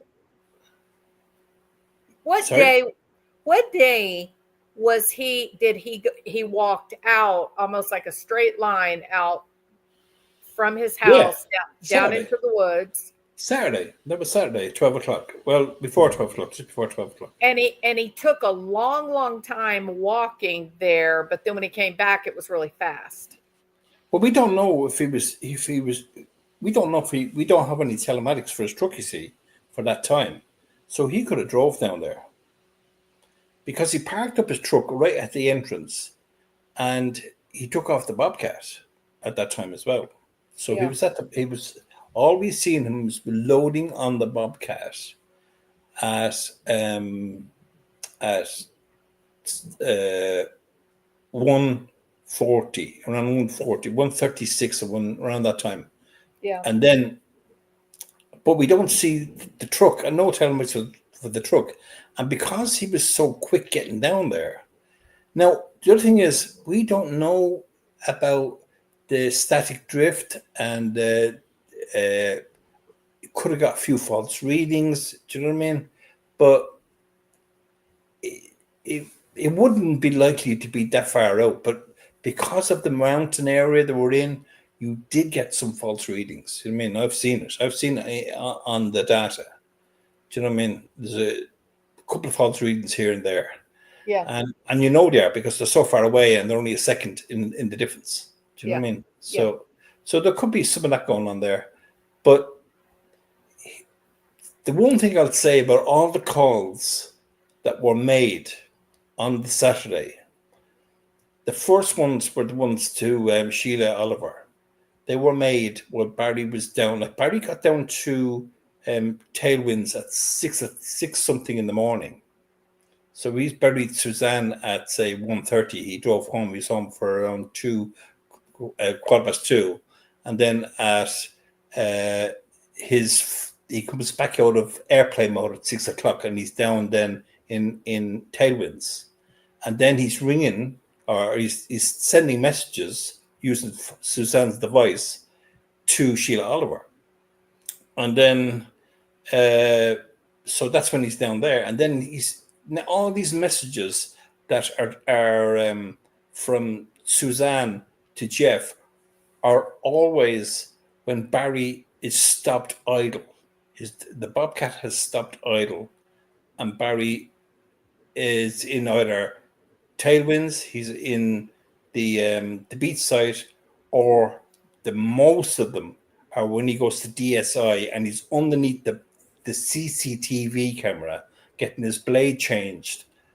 Yeah. Nearly all of those calls to Jeff happened then. And if you see Barry when he's in Broomfield, all the video cameras everywhere, and he's there underneath all these video cameras. He loves that because that's his alibi. Yeah. Hotel has got video camera. Putting he planned that. Yeah, 100%. So he's there on the Bobcat, drove the Bobcat into Crib. Then he gets back into his truck and he's on the phone now. And you can work it out to the second of when he's going in, because all the calls that are made from Suzanne's device to Jeff, I think there's 9 of them that happen while he's in that in DSI, but they're happening every few seconds, backwards and forwards. But the only ones that don't happen is when Barry's driving the Bobcat into Crib and when he's taking the Bobcat back out from Cribs. So you're convinced that it was actually Barry trying to contact Jeff? 100%. Okay. 100%. All right. Look, I've spent so much time in this. The messages between Suzanne and Jeff are long, intelligent, written, meaningful, loving messages. The messages on Barry on the Saturday to Jeff were like one word, 3 words, 4 words. Right. Yeah. Most there was nothing. I think there was one or two that was like 7 or 8 words. Do you know what I mean? Yes. Um, whereas before you had like 55 words. Do you know what I mean? Like one of the messages that Suzanne sent on the 7th, which is the Thursday, was longer than all the messages that were sent on the Saturday in words. Like, Yes. Yes. but but I was convinced even before it. It wasn't reading the messages convinced me. It reading the messages only concreted it for me. You know what I mean? Yeah. I was sure. Yeah. Well, so they have her body now. They Hmm. have the BAM evidence. All of these were things that were not wrapped up in the terrible prosecution with Linda Stanley's office. So so surely we're going to get an arrest here in 2025. You would think so. Like they had to do a lot tidying up, like with all this Linda and you've got Iris and what's the other guy's name? Fisher. Drew No, Nielsen. no, no, no. Drew's gone years, but Yeah, the other yeah, girl that she's took out over. of it. Yeah, she's out of it. I can't think of her first name, but uh, I can't think of her. She's from Norway, I think, or Denmark actually, I think. But Breisland is her surname. Fisher Breisland, Jane Fisher Oh, Breisland. the Yes, new one. Jane Fisher. Well, she's not that new. She's there a long time. You just didn't know about her. The first time we seen her was when they done the live Good Morning America, was it? Or where they were all Patty was holding the two girls' hands, sitting down. So was she part of Iris's Team. group? Oh, the team, yeah, 100%, yeah. Oh, okay. And her specialty was I'm not trying to think now what her specialty was again. But it was getting people of domestic violence. They were accused for domestic violence, whatever like that. That was her Yeah, kind of specialty thing. yeah. But yeah, they turned my stomach. The only one I kind of had a bit of time for was Drew, but she left. I think she's seen something, and she said, "I'm not going to be a part of this." I'm No, going to tell you, I saw it in the courtroom. Um, Iris was doing her creating chaos. I mean, the woman, it makes you crazy trying to follow her when she's up there asking questions. She is a wrecking ball in terms of just creating confusion and chaos, right? And so, at some point, I'd have to pull out my old notebook to try to remember what it was, but at some point, she was creating this problem. I think it Um, was I think it was the she kept mixing up Wednesday and Friday, and maybe.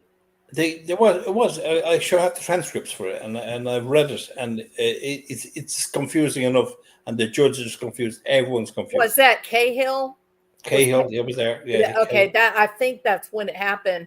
But Drew, so Iris is standing No, at the not Cahill, podium, sorry, not Cahill. Johnny Grusing. uh, Grusing was there. Yeah. Yeah, So Iris is standing at the podium. She's doing the questioning. Drew's is sitting at the table, and several times she said, you can hear her. She's saying to Iris, "Stop! It's okay. We don't need that. Stop! Stop! Stop!"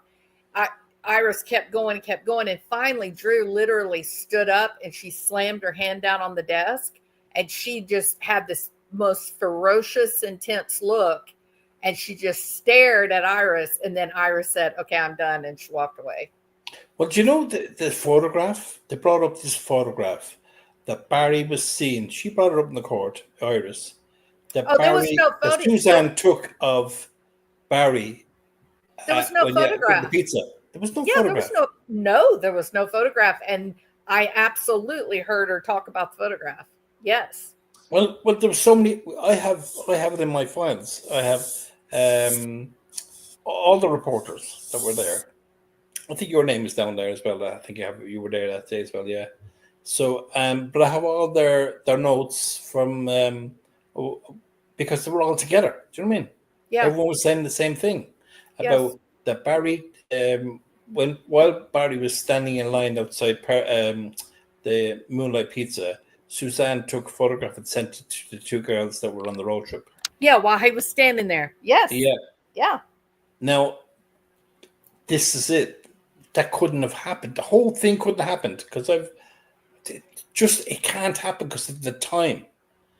And then then the next day you see Barry's been sent pictures of a house which is up where Suzanne used to do her biking up in Little Mountain. What's oh gosh, Monarch. No. The one. Oh, it'll come to me now in a second. Oh gosh, I'm getting old. But anyway, there's a house for sale up there, and he sent her the house. He sent it to himself, basically. This picture of coming from Suzanne's phone to his phone, and she says, "Oh, this house, which is up in King's something Lane or something, up on little something trail, Little Mountain Trail or whatever it was," and so didn't. But you see, this is why I know that it was all made up, because they were supposed to. Barry said they went out on this Friday for the pizza. Then they looked at property in and around Salida and something else. It was three different things, and they didn't have time because Iris, when she was working on the UTC time, she got it wrong. She got the time wrong. And that is still in the court documents. We know for a fact that the time is wrong in the court documents. The court documents that the defense used are wrong. And I know about it. Court knows about it. A few other people know about it. But the photograph information is not in the court documents. No, there was never. Who the hell took it out? Because it was said in the courtroom during the hearing. It's not in the transcripts. Well, it was said. We were all there. Yeah. Oh, yeah. But this is where the Lauren Scharf was there. Yeah, Lauren. I have her stuff she sent. Email copies of her phone screenshots of her phone, where she was talking about it. Yep.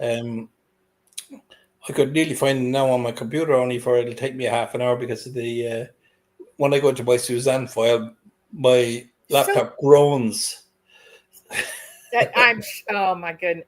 Well, so what do you make of this? Like, sincerely, and I know what small town, taking care of family and friends. I get all that. Okay, I don't expect people to be like little angels, but you've got. First of all, the turquoise biking shirt that AK found that nobody wanted to come and get, and then finally they did come and collect it, but then it's in evidence. It's but they never sent it for DNA testing. No, but it's actually it's in evidence. It's in the evidence log.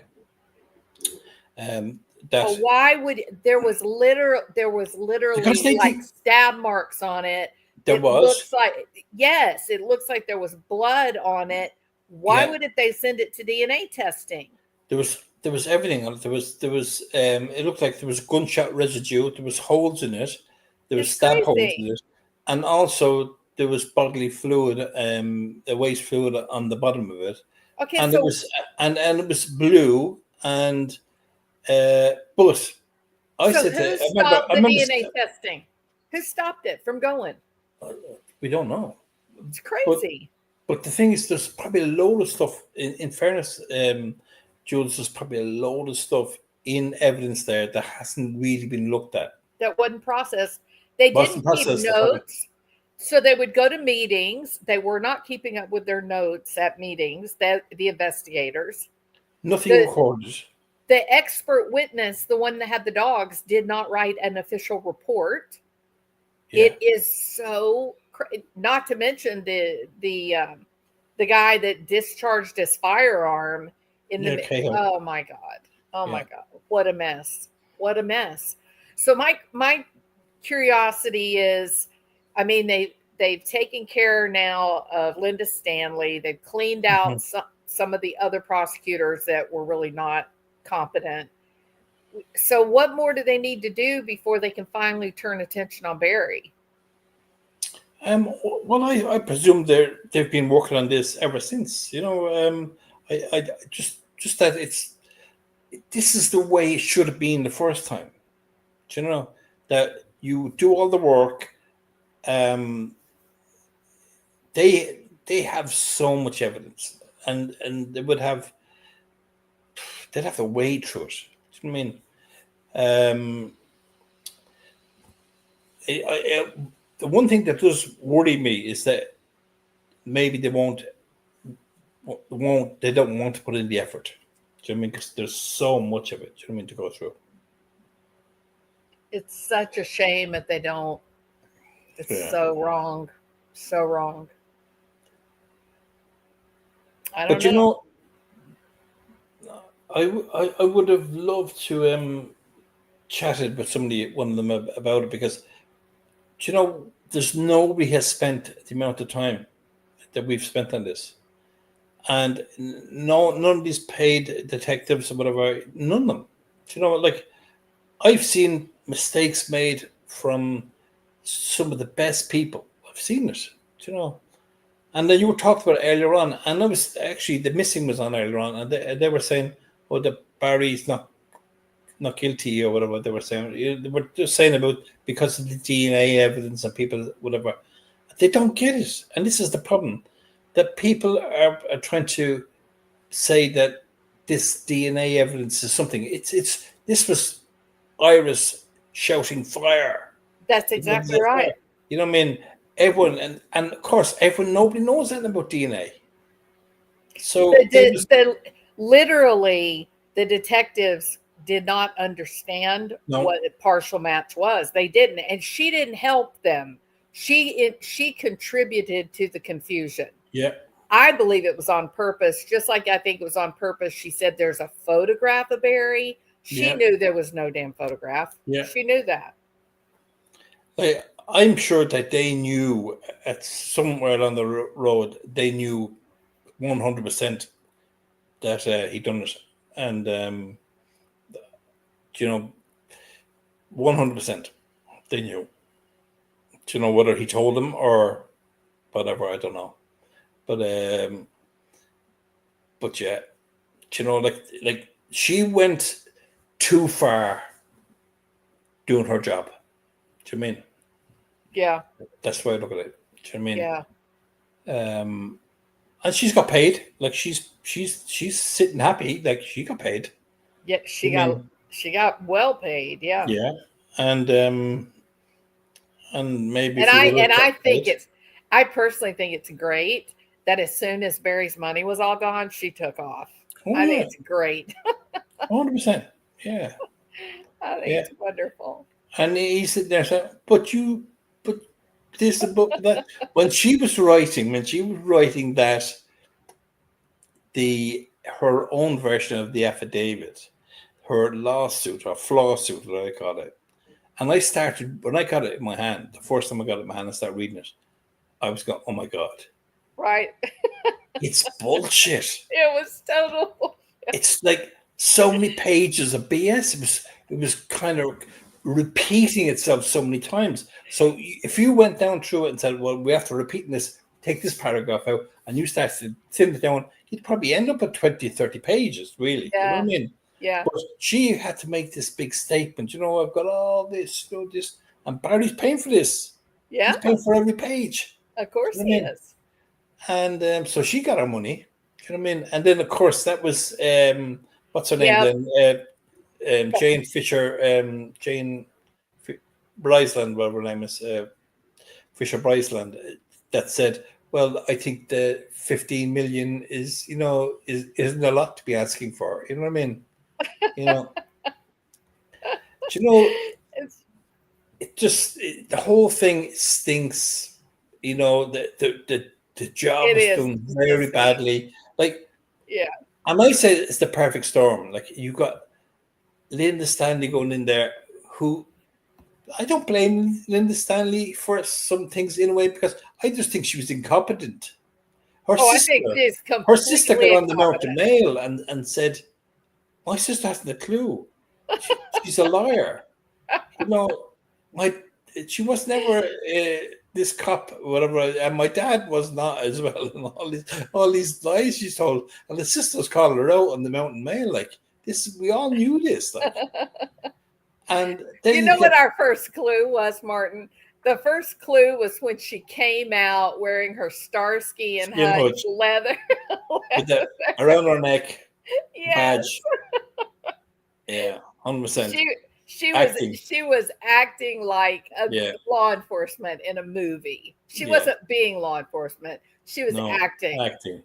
Yeah. Yeah, she was the same as what's his name when he came. When he came, remember she chat with him on Mike King's channel. Oh my God, What's his yes. name? Gazer. Is that what's Peter?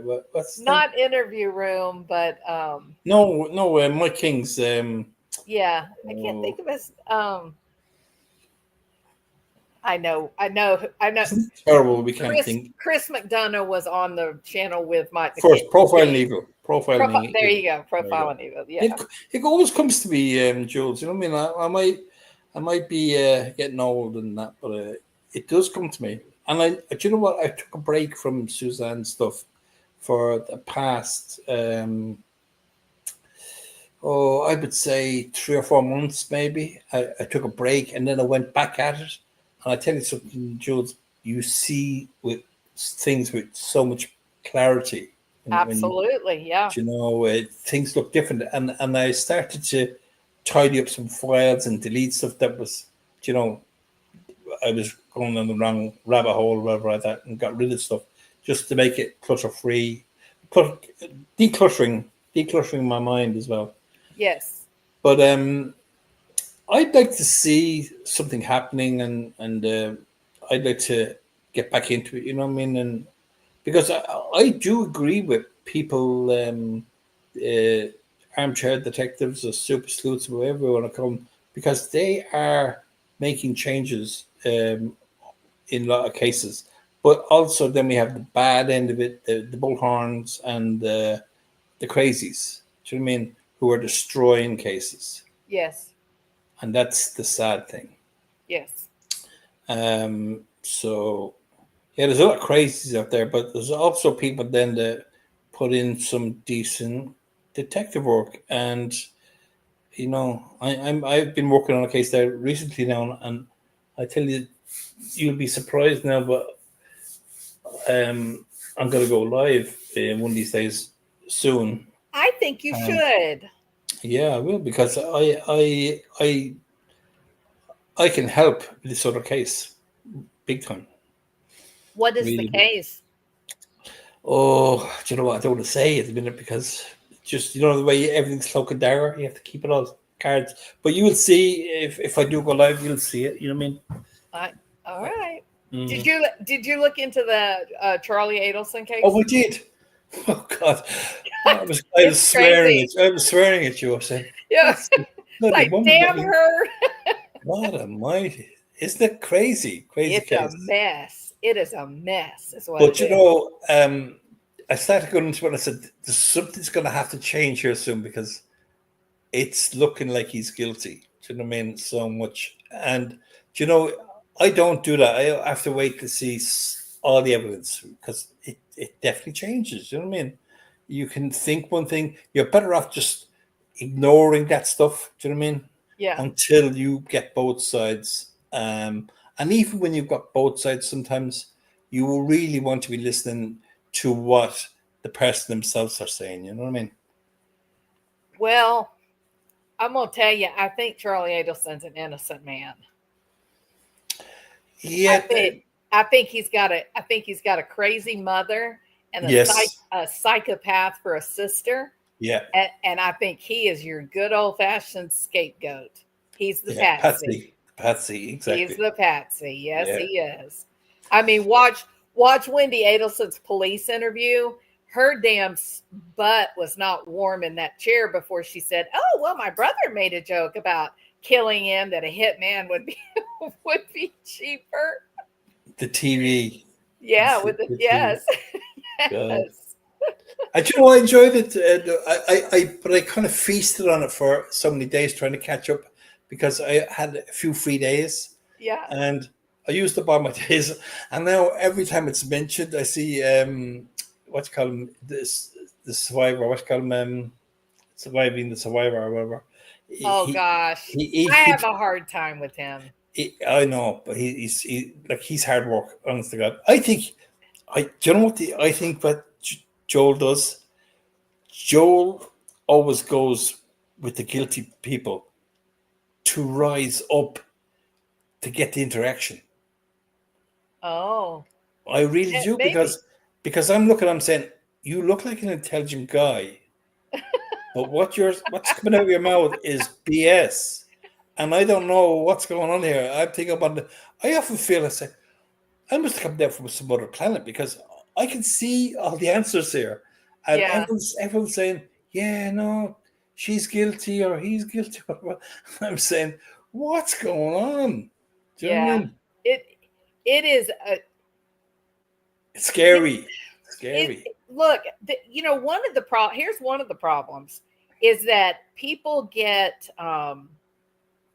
they get emotionally invested Yeah, in these cases and then they form like little cheerleading groups, right? yeah, yeah, And so the group that has formed around Dan Markel's his mom and everything, that group, they are so passionate about this belief that even the Adelson dog helped to kill Dan Markel. Okay, if your name is Adelson, you yes. definitely killed the man. Okay, I mean 100. I mean maybe the dog carried the bullets. I don't know, but somehow the dog was involved.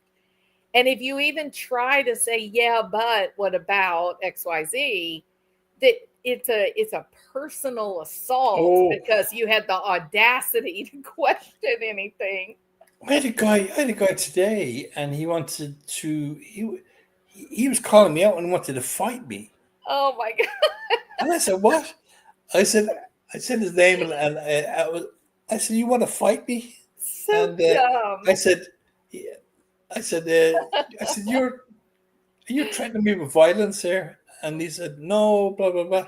And then he said, "I just want us to be two men together and blah blah." And I said, "Oh, really, darling?" I said that, and then he lost the head again. You were taunting him, I I Martin. was I was the cat with the mouse, you know. Yes, yes. But it was funny.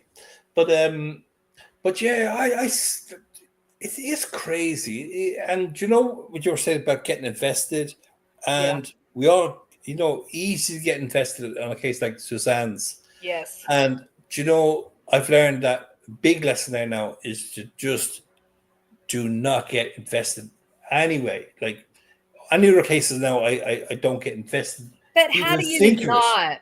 How do Oh, you not? I do it purposely. I say to myself, "No, Martin, no, no." Uh, I just don't. I nearly I nearly pushed him away.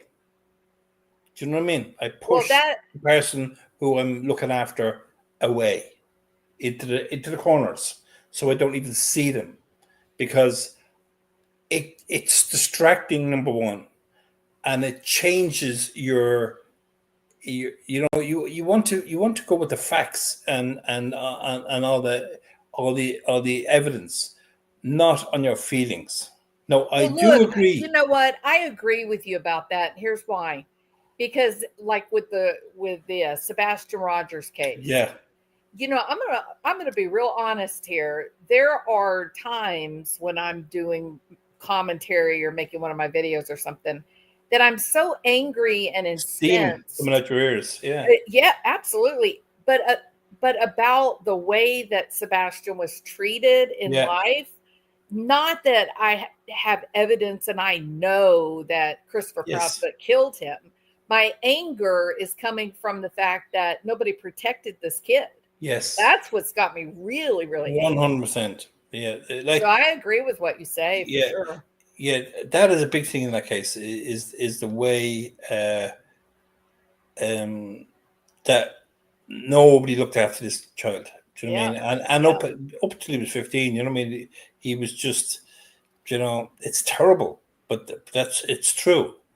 And but I did get the news there about the lady in green today. Wow. Yeah, Isn't that crazy? but you see, this is the thing that Chris Profit has to understand, and Barry Morphew, that these things will come float to the top. Do you know what I mean? And this is the good thing about this YouTube and these armchair detectives, and because stuff they will find stuff. They watch everything, Yeah. and like the stuff that I found out recently, I actually put in on boots on the ground in my own house to prove something. And because I'm a guy who's good with my hands, and I'm good with figures, and I'm good with plans and all those type of things, I was able to come up with the goods. Oh my And God. Martin, you're like a male version of Iris Eaton. oh God, that's a terrible thing to say. Do you know what they did? She and Drew, they Oh, I had a know. they took a case in Denver where the man had been convicted of shooting his wife in the Right. head to kill her, right? I watched that case. I watched that case because I said to myself that this this isn't her first rodeo. Right? I mean, she And is I went back to that's why I went back and watched that case. And I said it was a so wow, wow, wow. they got it overturned by Yeah, you know what they did? They built a model that would have shown how the angle of the bullet could have legitimately been her. yeah, It was crazy. And it wasn't real. Like she would have had to been like he would have been standing up like on top of the dresser or something. I don't remember now. It's been so long since I've looked at it, but it was something completely unrealistic. But because they acted it out in front of the jury, then the yeah, jury looked at it and said, "Oh, it's totally possible," yeah. overturned. It's crazy. And same in the Murdoch case, when they were saying about how he was able to shoot Paul and Yeah. Maggie, and the gun had to be here and there, and Yes. I'm saying to myself, this is OJ in the glove again. You know what I mean?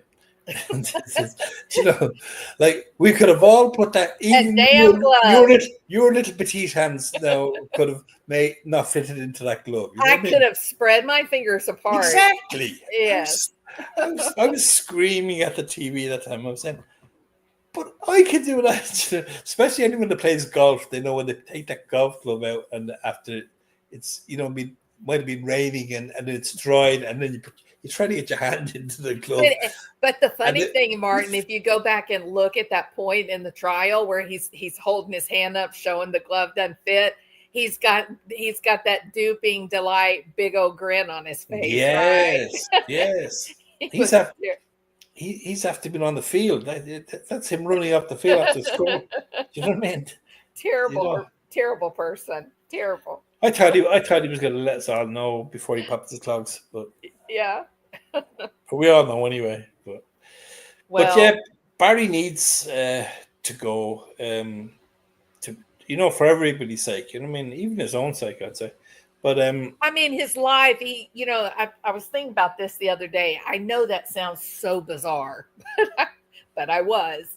And I thought, even if they don't get him, even if they don't, his life is nothing compared to what it once was. no, Right? no, He's nothing. The big and mighty, always going to be a professional baseball player. He's so great and special. And now look at him. There's nothing. It's all been wiped out. His family is gone. The money is gone. The fancy house, the businesses, they're all gone. Everything's gone. like like he's lost so much. Do you know what I mean? Oh, it's crazy how much he's lost. For money. Do you know what I mean? Like Yeah. money just means nothing to me. Honestly, money means nothing to. I have what I have, and if somebody said, "Oh, you get $1 million tomorrow," it wouldn't. I wouldn't bat an eyelid about it. You know what I mean? Because you know you have to be thankful for what you got. Do you know and but like this is the problem. You looking wants more and more and more. He wanted Suzanne's inheritance. Uh, then he got some of it, and then he invested it and lost it. And then he said, "I'll get your money back. I'll get your money back to you, and I'll even earn more money." And you know, and Like a Gene crazy. probably never got that money, and he probably just said it to You to quiet. know, I did. I've got a notebook that's got all that written down. So he made some notable financial moves that didn't really get talked about much. So one of those notable things that happened is that he was without a business license while Yeah, he was operating in Colorado. yeah, And then only days after Suzanne went yeah. missing, That's right. now we know dead. 20 days, I think. Yeah, 20 Yes, days. Yeah, suddenly he pays up this enormous bill. Was it like yeah, 30,000 or something? I don't remember yeah. exactly now. So he 20 caught something. up. Yeah. Yeah, he paid this enormous amount to bring his business license current. There was some really. I think he was in a lot of financial trouble. I Like this guy, he was on to in Monex, he was on his speed dial. You know what I mean? Like Morgan said that he was speaking to the guy with English accent. Morgan said that he was speaking to this guy regular. And he did phone Barry at I think it was like nearly 6 o'clock in the morning on one of the Friday, I think it was, or was it Thursday or something like that. It was strange time to be getting a phone call from Monex. And Yeah. so yeah, like I'd say he's Barry had fingers in different pies. And he was knocking about with guys that were not the nicest of people as well, friends Oh, of his. I think he was definitely in with the mob, Yeah, organized crime, with the government contracts and stuff. yeah. Yeah. I think that was where a lot of the illusion of cash was coming from. And I think he probably thought he was, untouchable and he could do what he wanted, and the way people all of a sudden they come into money and they think, I'm brilliant. Do you know what I mean? You know what I Yeah. mean? Look at me. Do you know what I mean? And you're still that same guy. Do you know what I mean? But you just had a windfall, you know what I mean? So get a grip. But he's gone around feeling that he could do anything really. Do you know what I mean? And I think that's what led to what happened. I think Well, he was. what did you think that Suzanne meant when she told Sheila when she told Sheila Oliver that all of his money dealings were so shady? Like, what do you think she was referring to? Well, she knew about his Monex. She said it in her list of grievances about the money, and he was paying checks out of the business account, Which and is she a thought that. terrible thing to do. Well, she actually thought that he was keeping another woman going. You know what I mean?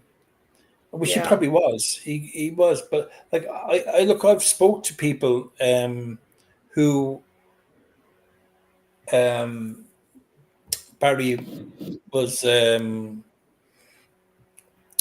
You know what I mean? So, You actually spoke to them? yeah. So you talked to Shoho? No, no, no, no, no, no, Not no, Shoho. no, not sure, no, yeah, no, but like there are witnesses actually on the witness list. I mean, so so yeah, like these were not stories. Like these are true. Like I mean, Well, at one time she said something like that she wished that he would just find another girlfriend and leave her alone.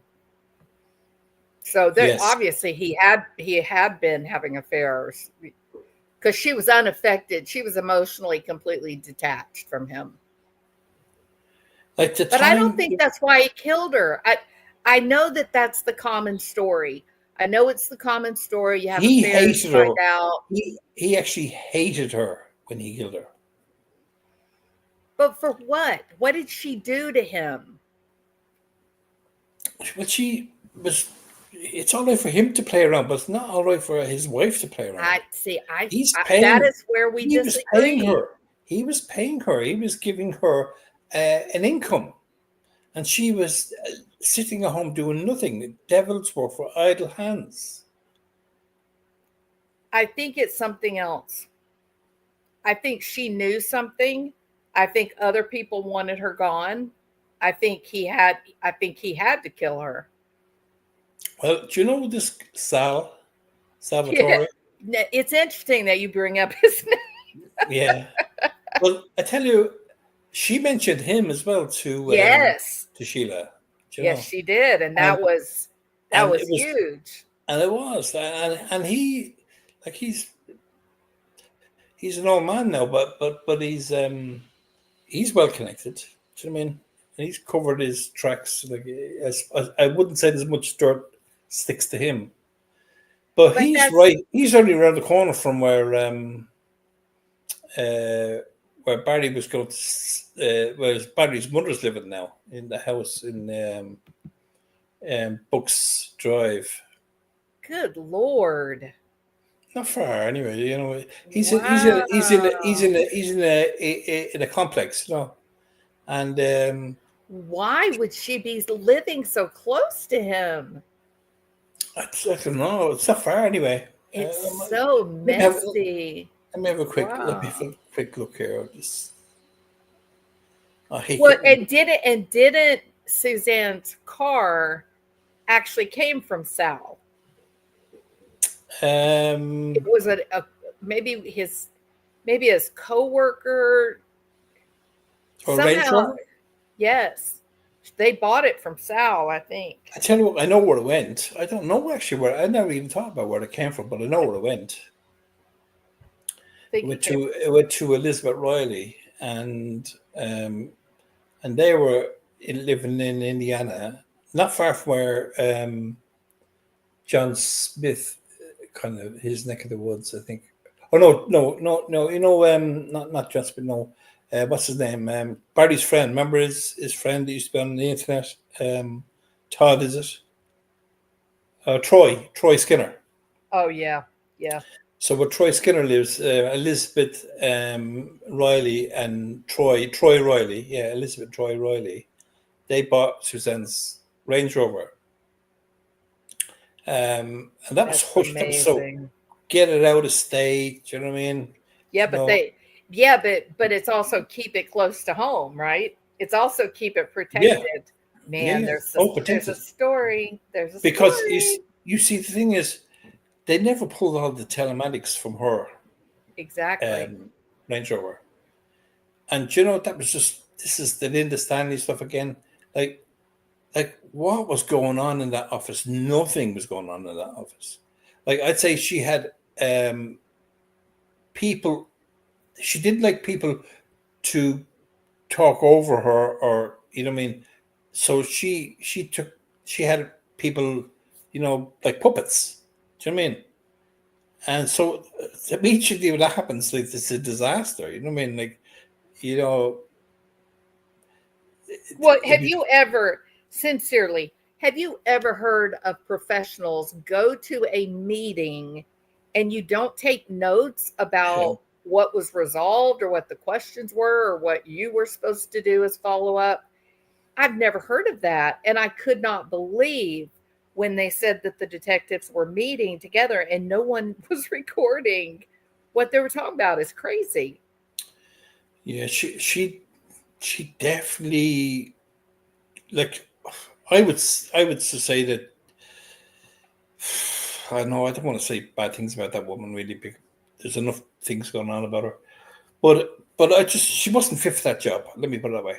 And she just wasn't fit for it. And the people who put her in place it was political. You know what I mean? It wasn't because that she was the best person for the job.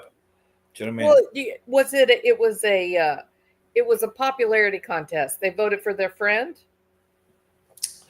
Well, remember what we talked about last time about the militia and all that? Do you know what I mean? I could have something through that.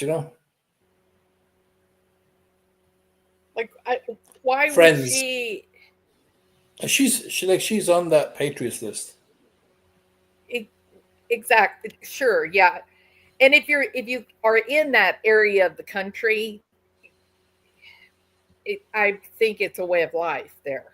To be Yeah, fair, yeah, I think it's a common social fabric, right? It's like when yeah, believe it or not, Martin, when I'm in Aspen, I don't really yeah, fit in. Do you know what I mean? I'm not their yeah. kind of person.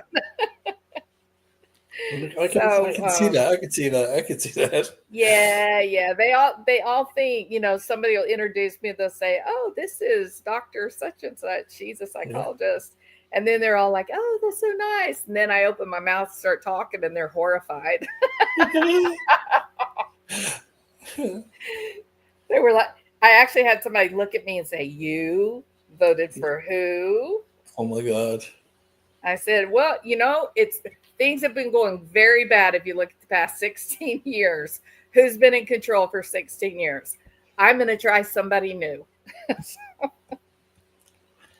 Yeah. But anyway, yeah, sometimes my job that I do doesn't really reflect on it. People naturally think that if you are in mental health, you are a far left person. And for some reason, they also think that if you're in mental health, that is a like just give me a hug thing.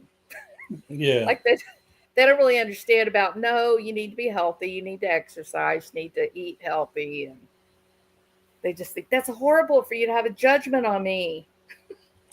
I know. I get it. I get it. Yeah. My mother was in mental health as well. Like she was all her life. You know what I mean? Yeah.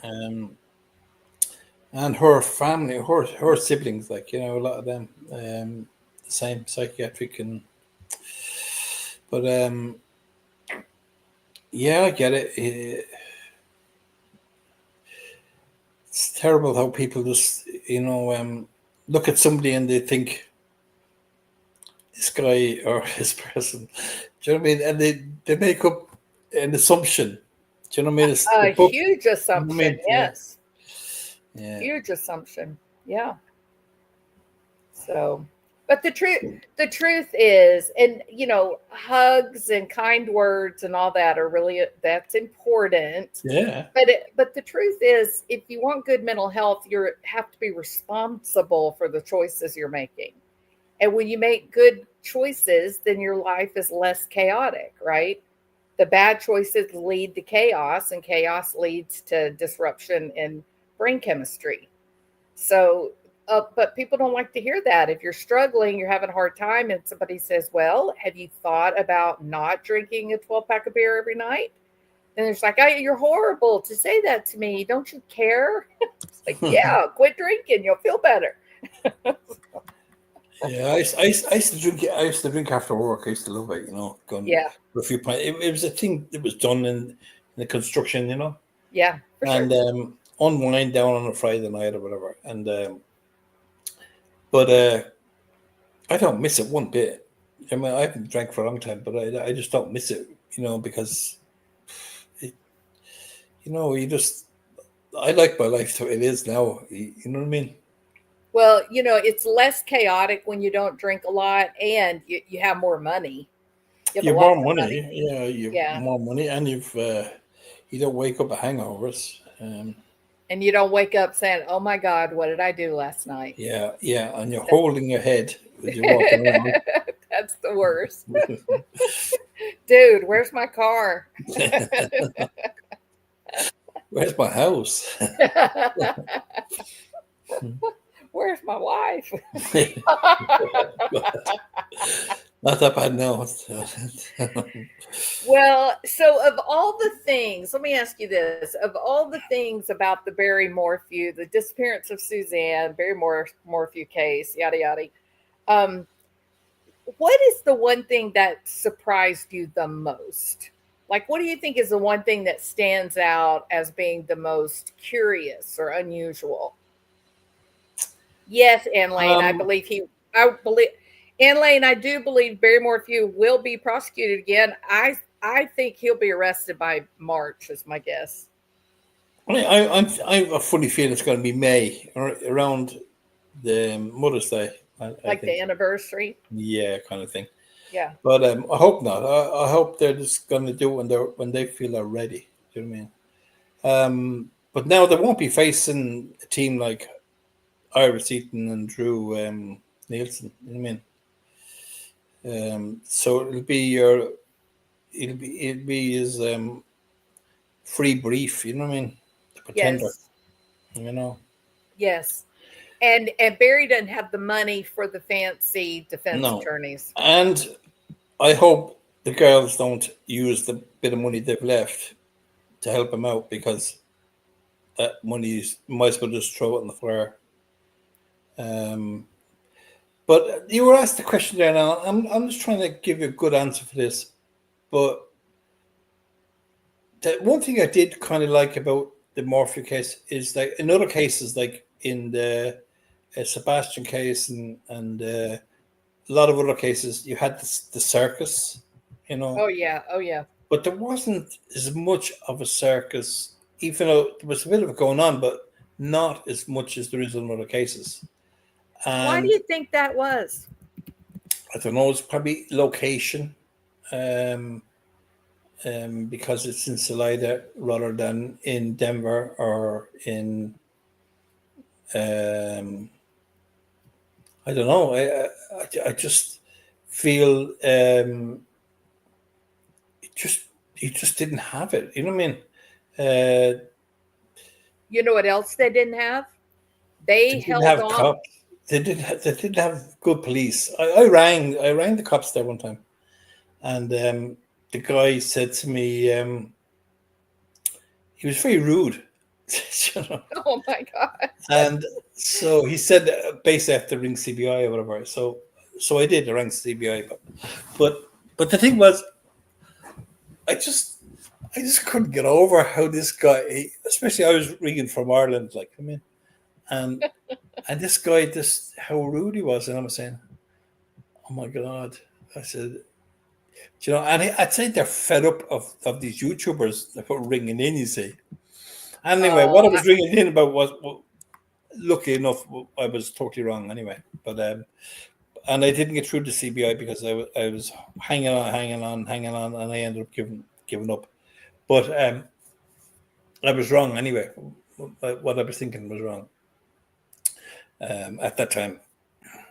Um, but yeah, the one thing I'd say, if I was the detective now and I was looking at this case, I'd forget all the BS that Barry made up, all that stuff, and I would just be looking at Friday, all day Friday, and all day Saturday. Forget about yeah. Sunday. Forget about Sunday. Nothing to see Sunday. So you've got 2 days to look at, not all the week and whatever. The 2 days is the Friday and the Saturday. Like she's gone before Saturday even came. So Friday is the most important day. But the Saturday will show you why what happened on Saturday, because if you look at those calls and texts, and I have them all recorded. Well, no, I don't have them all. You see, I've only a portion of them because there was only so much released.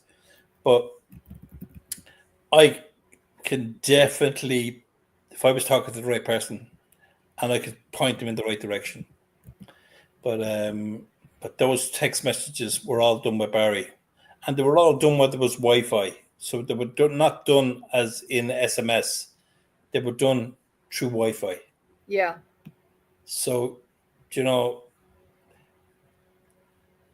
Barry was a bit clever. I'd say he was spying on her as well. I'm sure he was spying on her. He had that spy camera. Remember the one, little Well, small mini cam, and he had yeah, all I the game cams. We know he had all the game cams.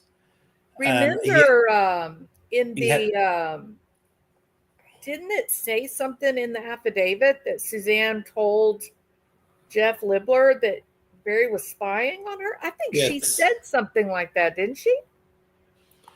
yeah. I can't remember That's why. exactly. That's why he said he wouldn't come to Colorado because Barry had cameras Yeah, everywhere, and he was always watching the cameras. Like he had it on his phone. He had the app on his phone. Now I had the similar app on my phone, not for my house now, but for where I was working. right. We had two different premises, and I had the cameras there, so I could sit here at home and I could open my phone and I could see the cameras and see if there was lights came on or whatever like that. And if they did, I could take a spin up and see what was going on. And so I know what he could be doing. You know what I mean? He could be sitting there watching, uh, spying on her. Do you know what I mean? Constantly uh, trying to catch her out. Do you know what I mean?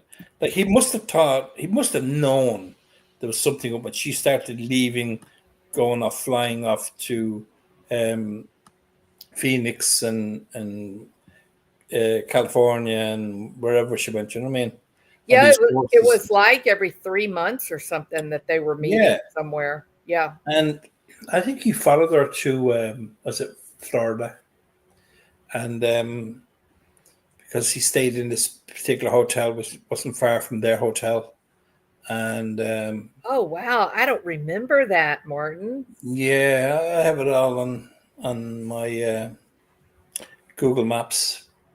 Did he Um, did he confront them? no, no, oh no, he was no incognito. He was spying. He was Wow. spying, yeah. And I think the time she went to Arizona, to Phoenix, I think, or wherever it was. Then she went and she took another flight then to um, somewhere else. I think, if I find it hard to remember that now, but they went somewhere else. So, because she was kind of dodging, you know what I mean. Yeah. And then Barry called her, I think, and Jeff was in the room, and Jeff left the room while she was talking to Barry. Like, um, You know he was terrified of Barry Morphew. oh yeah, You know he was. yeah. Wow. That's terrible. But he could have. If I know myself that Jeff knew because not only was Suzanne's messages short to Jeff, but Jeff's messages were kind of short to Suzanne as well. Like compared to what he usually would answer. Yes, compared to even Thursday, you know. So he just kind of picked up on a difference in her demeanor or something. What I must send them to you because it's chalk and cheese. Like there's like about 20 or 30 messages, and I put them in like the longest message at the top all the way down to the smallest message at the bottom, and it's like a cone, like an ice cream cone, right? Wow. And the one That on was the smart. bottom, the one on the bottom is just one word, and the one at the top has got about 6 words, and I done it purposely. That actually looks like a dagger, straight down the side of the Oh page, wow. and then it comes in and it comes down like a blade of a dagger. Yeah. And when the other ones then are like 50 odd words, the next one would be say the smallest one I think was something like about 14 words. Yeah. And but it's not that it's just the substance of them. They're about something, whereas the other ones are all I'm going here, Perry's coming. You know what Yeah. I mean? They're all Yeah. it's like It's like childish, and people don't see it. I'm saying, how the hell don't people see this? That's not a conversation. Why would Jeff need to know what you're doing? And it's only like a quick word or 2 words or 3 words. Why would he need to know? Barry was making up as many calls and to make it look like she was alive.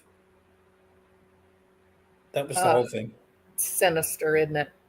Yeah. And I said this to Kurt. I said, I tell you what the calls are going to be like. They're going to be like Barry's texts that he sends. Because we all seen his messages. Yeah. And we be kind of laughing at them, you know what I mean? Like Neanderthal Barry. Do you know what I mean? With his like 3 or 4 texts. And I said this to Kurt way before we seen the texts. And when I seen the text and I sent them to Kurt, I said, wow. We were blown away. And we couldn't get over. That's why I'm so upset about the cops, especially Grusing, because Grusing said that he was sure that the murder happened on the Friday, or her disappearance happened on the Friday, until they got the text messages from Jeff and from LinkedIn or wherever they were, wherever the messages were, and I'm saying, oh my God. But it's like, where's the common sense, right? These are supposed to be law enforcement. Yeah. But I'm not going to be this. I can't say this about all law enforcement, but there's guys out there that they're just doing a job. You know what I mean? They're doing the 9 to 5. Some of them, and they're trained by other cops and blah blah blah, and they get qualifications. They probably don't deserve half of them, and they're looking after our loved ones and us and our loved ones. You know what I mean? And it's not working. It's not Yeah. working. Yeah. I have law enforcement in United States of America. I have relations of mine there, San Diego and a few places, and here I had 2 uncles of mine here in law enforcement, and it's just it really upsets me because when you take on that job, I would have loved to be a cop, but I couldn't be a cop knowing what's going on. Do you know what I mean? You know what I mean? I do know, because I think it is an abomination that Christopher Proudfoot Yes, I was has just going to say. 7. Yeah, he's got 7 CPS cases, right? Yeah. Investigations in less than 2 years, mind you. The most recent being January, just weeks before Sebastian went missing, and yet they did not close down that house. They did not preserve any evidence. They didn't use luminol. They did nothing, Martin. They did Yeah. nothing. Why? Yeah. That many cases, you got a guy with a severe anger problem. It's terrible. Look, everything should be professional, and when you see things aren't professional, like Barry Morphew should have went like Chris Watts, straight in interview room, and Yes. it's all on the camera and it's in that environment. Yes. Not a guy going telling them what he was going when he was going to leave the interview. Oh, I have to be here somewhere. I'll meet you the next day. Well, just because he was getting a bit hot around the collar. Do you know what I mean? Yeah. Like he actually talked about immunity, right? And Yeah, he said, if you'll give me Cruising talked him out of it. it's crazy. I would have given more line. Give this guy more line quickly. Let the line out. We have this I mean, guy.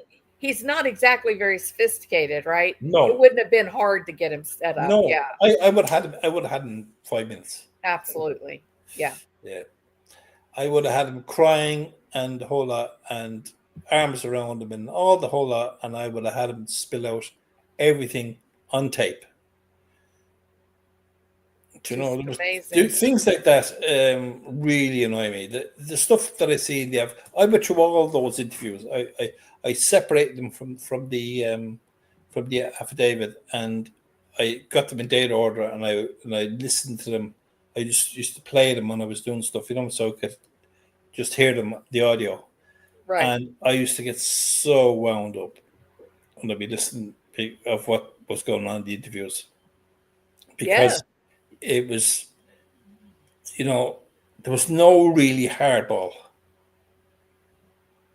And It was why softly, do you think softly. that is? Why do you think that the questioning has gotten so tender, like they're going to break? Well, you see, it's because the way they started. They should have had him down from the start, like Chris Watts, because once they had him talking at all, then they were trying to keep him.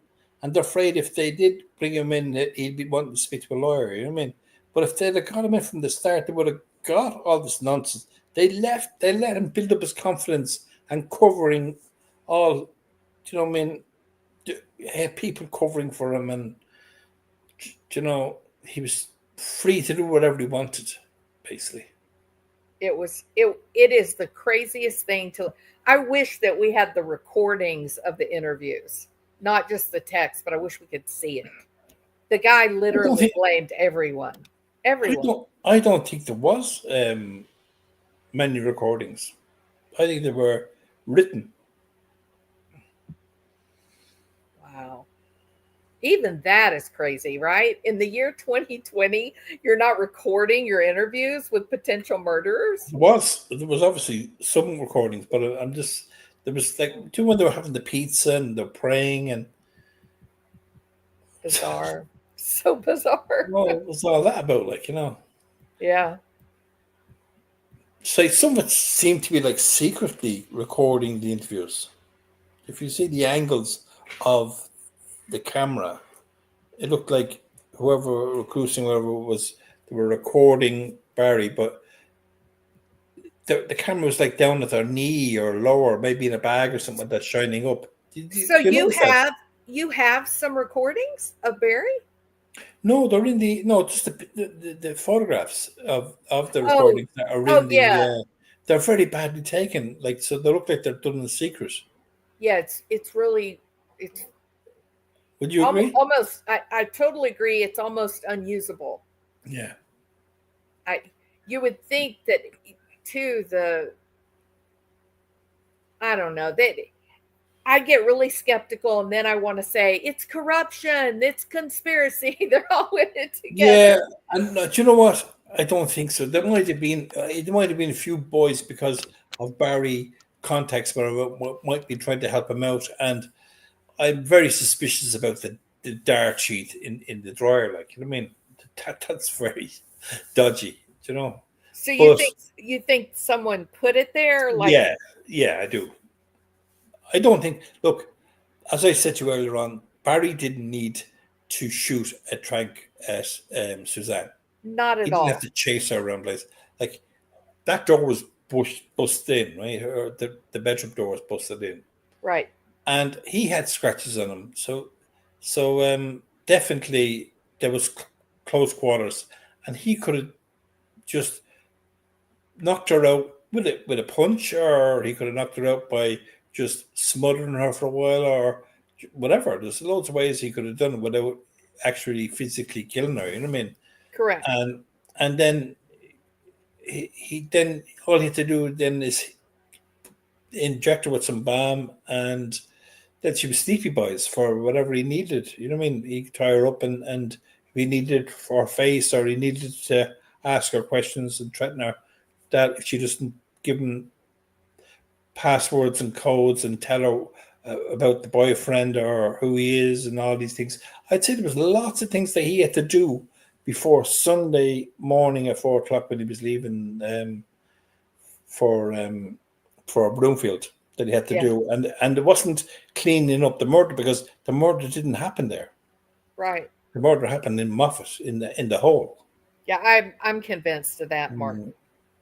yeah, but there was something I was going to say to you there, and it was, oh yeah, we've spoke about this before about um, we were all going up to Garfield and we were all going this way and that way, and then Barry was going to Broomfield, and where was Suzanne found the opposite way completely. Correct. And this is the whole thing. Like Barry's been studying all these crime shows. He's done his homework. He knew what to do. So him up in the cameras in Broomfield, coming in out of his room. he was playing a game. Yeah, He was I think peeping so. out the door and he was bringing stuff and getting rid of stuff and all that kind of thing, throwing the trash, these big heavy bags in the trash. And he's standing underneath one of the cameras. Barry knew where all those cameras were. So why would you be carrying big heavy bags of trash with Suzanne in them or whatever he was trying to pretend was in these bags, heavy bags? He was making sure they noticed him and saw Yeah, him. like they couldn't prove anything because he Yeah, wasn't Suzanne number one. So he was, and it was also a lot was probably junk and whatever like that, and stuff he had to get rid of, and anything that he had worn, he cleaned with bleach because the room smelled like bleach or chlorine or whatever. So he made sure there was no DNA on the shoes, on some of the clothes they got rid of, he got rid of the what's called jacket, the camo jacket and whatever. Like you telling me that a hunter's going to get rid of a camo jacket? Not a hope. Barry didn't throw anything away. His truck was a pigsty. Yes, a pigsty. Yeah. Yeah, but when you think of all those things that he was doing, you telling me that he was prepared, and I'll tell you what. As soon as things started to, the flags started going off, which was the Friday morning. Friday morning, Suzanne is doing she's just a conversation with Barry, whatever like that, and then she's putting her thing into the cloud, her grievances into the cloud. And if you follow it right through with all the movements of Barry on his bobcat in tailwinds, and every time that there's a text about he stops the bobcat, going backwards and forwards, there's text conversations going on. He's stopping his bobcat. Then he has the 35 minutes or 25 minute, I'm not sure one or the other, long call with Suzanne. That's And not half an hour, amazing. and not a half an hour after that, Barry goes somewhere the distance, and we don't know because his telematics is turned off, and he goes somewhere that is the distance between Tailwinds and Puma Path. Plus, there's a little bit of extra mileage there. I've all this worked down to a T, down to the extra It's every mile. amazing that you were able to do that. You need I, to work. You need to work for an attorney. You need to be an investigator. I'd done this for 3 days. Kurt was trying to get hold of me and everything, and I was saying, "You have to leave me at this. Leave me at this because if I start talking about it, we'll never get it done." So about Yeah, 3 days, just doing all the telematics and the movements and everything, it's and I had amazing. to involve his bobcat, his truck, and so many other things. But I know he went home at 11:30 on the Friday, and then he was back at Tailwinds at 1 o'clock, and then that's when her phone call started. Do you know what I mean? He had a phone Wow. call, so he used her phone, and then there was 11 or 12 consecutive calls from his phone to Suzanne. There was no more calls from Suzanne to Barry. They were all one way. Every call was from Barry to Suzanne, Barry to Suzanne. And then there was one call that was at 7 o'clock in the evening, and I think it was about 3 minutes past 7 or something like that on the Friday. And it was Barry's going one direction, and they're on the 50, not far from Maysville. And Barry's 3 minutes away from Suzanne's phone, whatever that. And Golly. that could be easily done with you have the two phones, or you could have a copy of the phone. You know what I mean? Yeah. You can have a copy of her phone. And if you left her phone at the house all the time, that would confuse things. People would think there's a chance of two phones. So 4 phones at the house plugged in on the countertop in the kitchen. And he's there down at DSI and he's WhatsApping her or whatever like that, or whatever way he's doing it, you know what I mean, through Wi-Fi. It takes somebody better than me to work that out. You know what I mean? But it can be done. I know it can be done. Well, wasn't there something about phones from the digital cellular guy? Did he have a copy of Maisie's phone or what? Oh Am I? yeah, well, so Barry's phone was connected to Macy's phone, and even Iris said this, that there were. If you look, Iris actually says that there were Barry's and Macy's phone were basically the same phone kind of thing. And why would they do that? You think? Barry rang, texted Macy in Mexico when he was chasing Suzanne for a phone. Later on that day, after that incident, Macy texts um, Suzanne about something about whatever was going on with Barry, but Barry returned back the call or text and said, um, "It's not your mother you're texting," or whatever, something like that. Stuff Suzanne or whatever you're Wow. texting. Yeah. So letting her know that he can see what she's texting, basically. Yeah. Yeah. You know what I mean? And So but weird. but it makes you think of all the other things. If he Barry got all the phones for them, right? So he had the account was in his name, right? So by that meant that he had control over all of those phones. Yeah, for So sure. he could have had been paired not just with Macy's but Mallory's and Suzanne's, just to see what the conversations are like when he's not there. Oh my God. You know.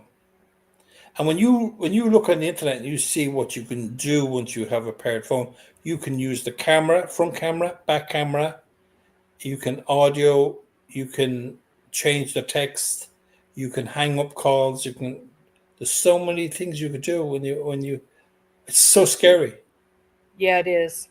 you know. It is. Yeah. And once the key logger is on there, it's almost impossible to get them off. Um so they were selling these they kind of sell these as parental aids, you know what I mean? Right. Right. But really, it's not parents that have these at all. It's bad people. Oh, I believe that. Yeah, it's not. And the other thing is, Barry was buying this like mini cam. This little mini cam he got. Now this mini cam that Barry had, right, had audio as well, right? So it had audio and visual, and it was the size. It was 1 inch cube. So 25 mil by 25 mil by 25 mil, 2.5 centimeters, what I want to call it. So what's he And doing with it? what's he doing with it exactly? So I'm thinking then there was there a photograph of Suzanne in the dressing room that Barry had of Suzanne that was taken in a certain way, um, that was shown that was sent to Jeff. Do you know, like what's it called, Snapchats or whatever like that? Do you know what I mean? Yeah. And maybe it could have been of Suzanne in half naked or whatever that they were snapped and sent, and it was Barry's doing it, not Suzanne. Suzanne could be sitting there or whatever, and you know what I mean. Yeah. You could do it easy, can't you? When you think about it, and nobody's going to question it. You know what I Wow. mean? But It's so sinister. yeah, like when he came home that time and he was out hunting and he was sneaking up around the house. Again, so weird. Yeah, He's a messed up guy. messed up guy. Yeah. I don't even know how Shoho would even have, like, what would even keep her around? She's got to be pretty messed up too to even tolerate that, because she knows what he's doing. Like there was a fire training thing that was happening. I remember Suzanne talking to Sheila about this, and there was something happening. I'm trying to think what it was. It was an occasion, and Barry wasn't going to be there because he was going to what's the name of the place where she was from? Durango. Yeah. Because he was going there for a fire, um, some education, whatever that was going on there. So he's gone away for the weekend to Durango. This was well before we knew about him and Social were together. I think he was going to Durango all right with Jojo. Yeah. There's ties there as well. Like this, I found out so many ties with people, but ties with Trent. You know, Trent Howard, who was Yeah. he was Barry's mate. Barry stayed with him when he was got out of prison or out of jail. Ah, I didn't Yeah, know that. I thought he would have stayed with George. We all probably would have thought he would have stayed with George, but no, he stayed with Trent. And Trent has a brother that lives in Durango. Christopher, I think his name is. Um, but yeah, like when you look out at Moffat, there is loads of people that have property in Moffat and in Crestone that are on the witness list. Really? So I'm not just saying that they're Wow. friends, but they're actually on the witness list. And Wow. some of them were actually accused of doing something with Suzanne. By Barry. Oh, And it was some of the so it was some of the people that Barry accused. yes, live there. Well, they Well, have he was property there. covering They have all his they tracks, have wasn't he? property there. They have like they're either from there or their aunts and uncles, but their names are tied to properties there. I'm That's talking when crazy. I started going through them, Jules. I came across one and said, "Wow!" And then next thing I came across them, "Wow!" And before I knew it, I had all these plots on my map, and all of a sudden, Moffat was just like covered in dots. Did Even down to the people that had Stove and Spa, and oh God, there was three properties there, but I think belonged to them. they were they had other connections with Barry too that were weird, right? They had more connections. Number one, Yeah. Yeah. and they lived right next to where he was working on the beach house.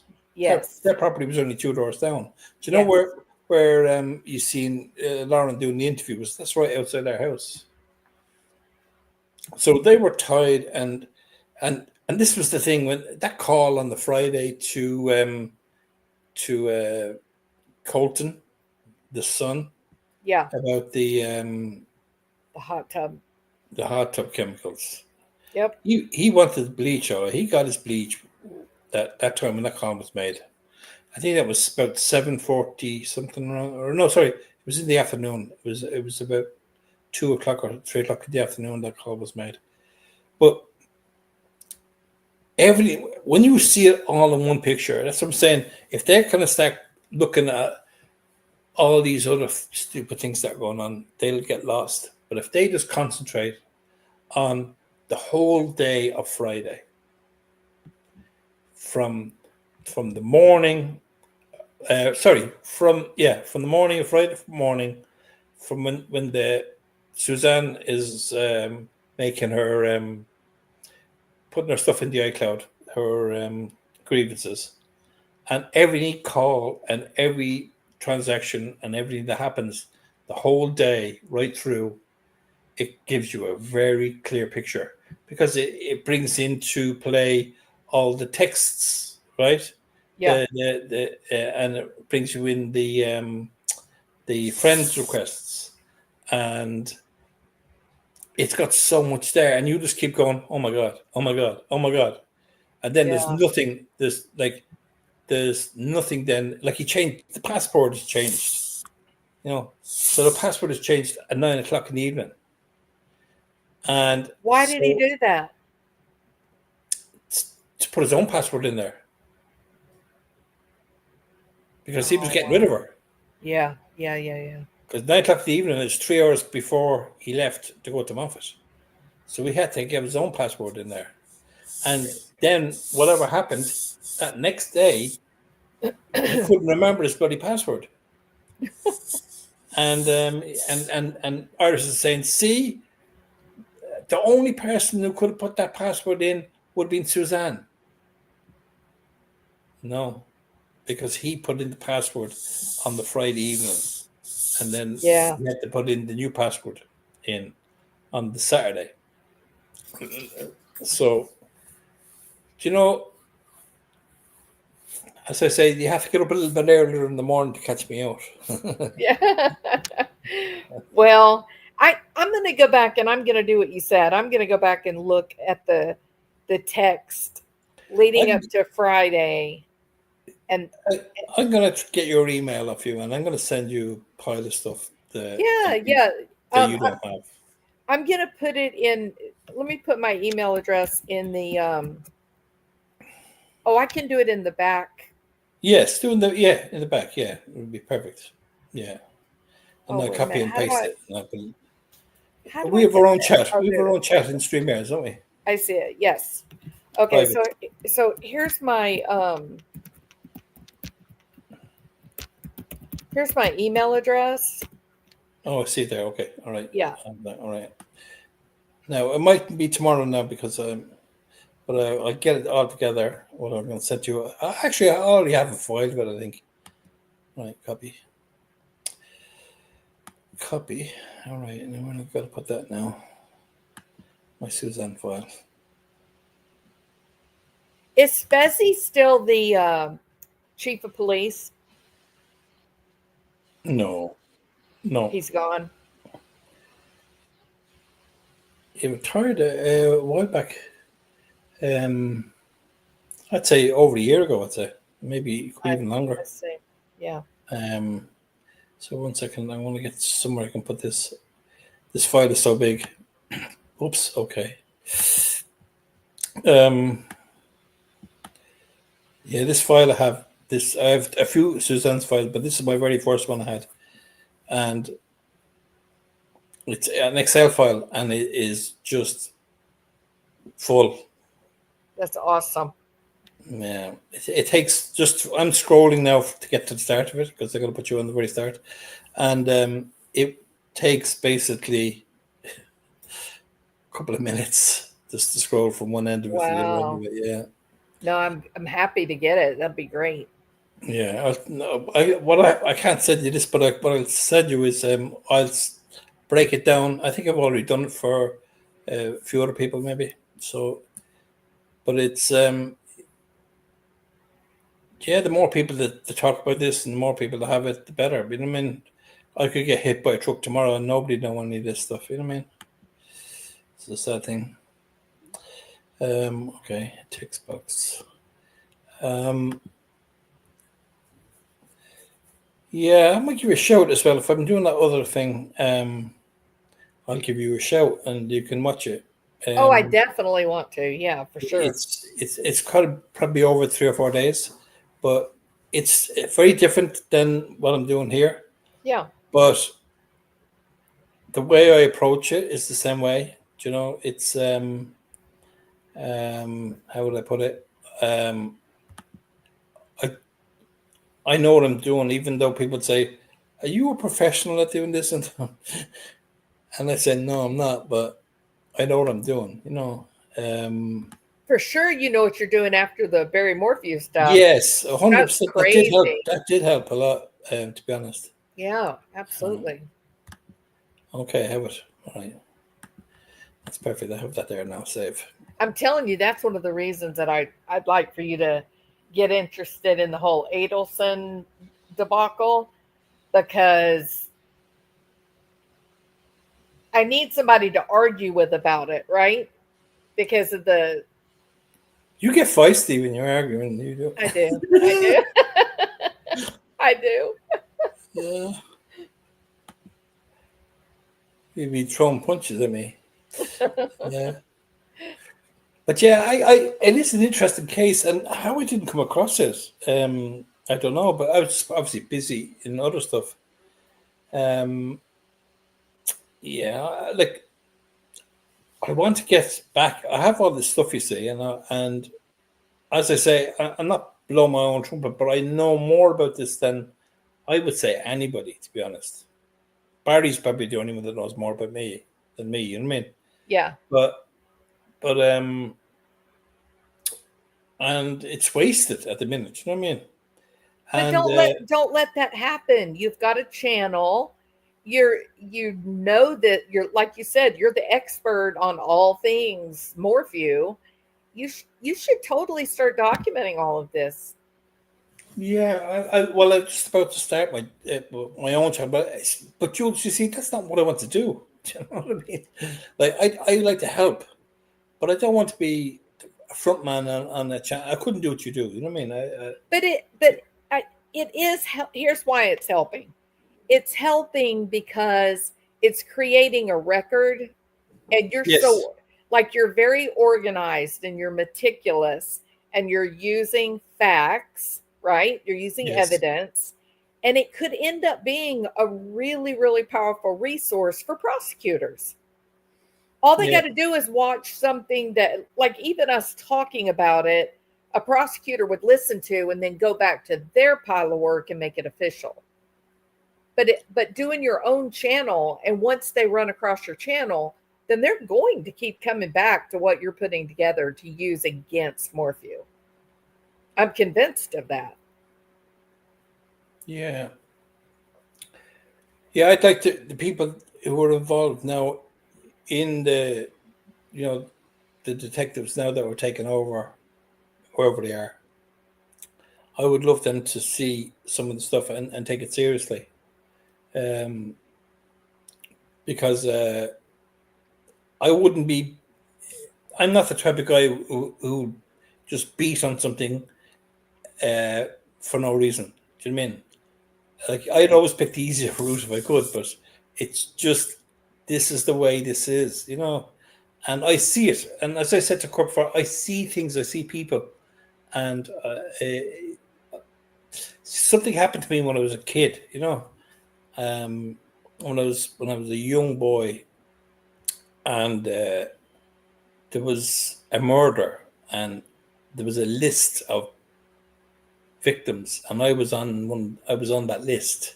Oh, wow. Yeah, and and the young kid, anyway, he was a couple of years younger than me. He got murdered, and my brother was on the list as well. So myself, my brother, and another 8 people, kids, all around the same age as us. Wow. And but the guy got me before he got this other guy a couple of years beforehand, and I got away, and I just ran, and I got Yeah. away, and he let me go because I screamed, Right. and I kept screaming, and the only thing he could do is come in and shut me up, or he just opened the door, and he just opened the door, and I ran out of the house, and I ran out the front and down the street to my house, and I was like the wind. That's I was just terrifying. running, and something should have been done there and then. But you know, kids, you know, a lot of time you don't want to tell. In those days, you didn't want to tell too much because you could get yourself in more trouble Yeah. and all that sort of thing. But this guy, yeah, he murdered the kid next door, Oh. and it was horrific. And he crucified him to the rafters in the attic. Oh my And God. yeah, it So he was. was he was a real serial killer. Ugh. And he was only a young kid. He's only a couple of years older than me. Really, he was 17. I at the time I was 11, and he was 16. 16, sorry, he was 16 when he done it, Wow. and I was 11 that time. And but my brother was actually past walking in the field behind his house with another friend of ours who was also on the list, and they walked right by where it happened. The body, was just after the murder. They didn't even see it. You know what I mean? It happened in a dry ditch in the Yeah. summertime when the ditches are dry. Yeah. Um, the murder happened just not far from his house, and then he put him in a haversack backpack, and but the child was tiny. He was really small for his age. He was 7, and he put him in this haversack and carried him through the garden into the house, up into his bedroom. And he had a wardrobe that went to the ceiling, and he had steps up the inside of the wardrobe so he could get into the loft. But there's a book about it. You know, I mean, there's a badly written book, but What was it? What's the name? it's called The Boy in the Attic. Oh, okay. And my brother's in there. Oh, He's mentioned. My brother's mentioned by name, but the rest of us we're called the Brown family. But my brother is in there as his own name because my brother had passed when he was young. You know what I I'm mean? so sorry, Martin. Mm. So sorry. Gosh. But it just kind of changed me as a person. So I'm always very aware of my surroundings and my Oh, personal I space. bet. And like this is 51 years ago. You know what I mean? Do you think that's why you're so interested in the true crime stuff? Yeah, probably has something to do with it. I'm not too sure really. But I just know, um, I see things. As I say to Kurt, I just see things. You know what I mean? It's hard to explain, but it's very hard to explain. But I see things that other people don't see. Yeah. They stand out to me really big. Like, you know what I mean? Um, you know, and I don't base it on that. You know, I often say use your gut instinct. You know what I mean? You know, you don't listen to it. You know, but I definitely do see things that other people don't see, and they do see them probably later on. But I see it fairly quickly, very straight, very fast. But you acknowledged it's because you're such a high environmental monitor. Like you're watching Yeah, all the time. yeah, Yeah. and like even people would say to me, when we lived in London for a while, you know, for about 18 years, and I'd come back to Ireland then, and people say, "Oh, you're always locking your van, you're always doing this," and I said, "It's just the way I am." You know what I mean? It's Yeah. just I'm always thinking. You have to think like a criminal to protect yourself. Do you know what I mean? Yeah. Yeah. Like I lived in a street in London, and every house got broken into, apart from our house, and but I had it in. I knew the area was. There was a lot of break-ins, so I made it safe. And my wife got mugged one night, and they took her handbag, and she fought with them a bit, and they beat her up. But she couldn't get into the house, and when the police came and everything, it took them nearly an hour to get into the house Oh my because goodness. I had it so well protected. It was on lockdown, wasn't What does your husband work at? it? Wow. Well, I'm so sorry about your brother and your own experience. It's awful, really awful. Yeah, my brother's mentioned in that book, earlier part of the book, but it's a sad.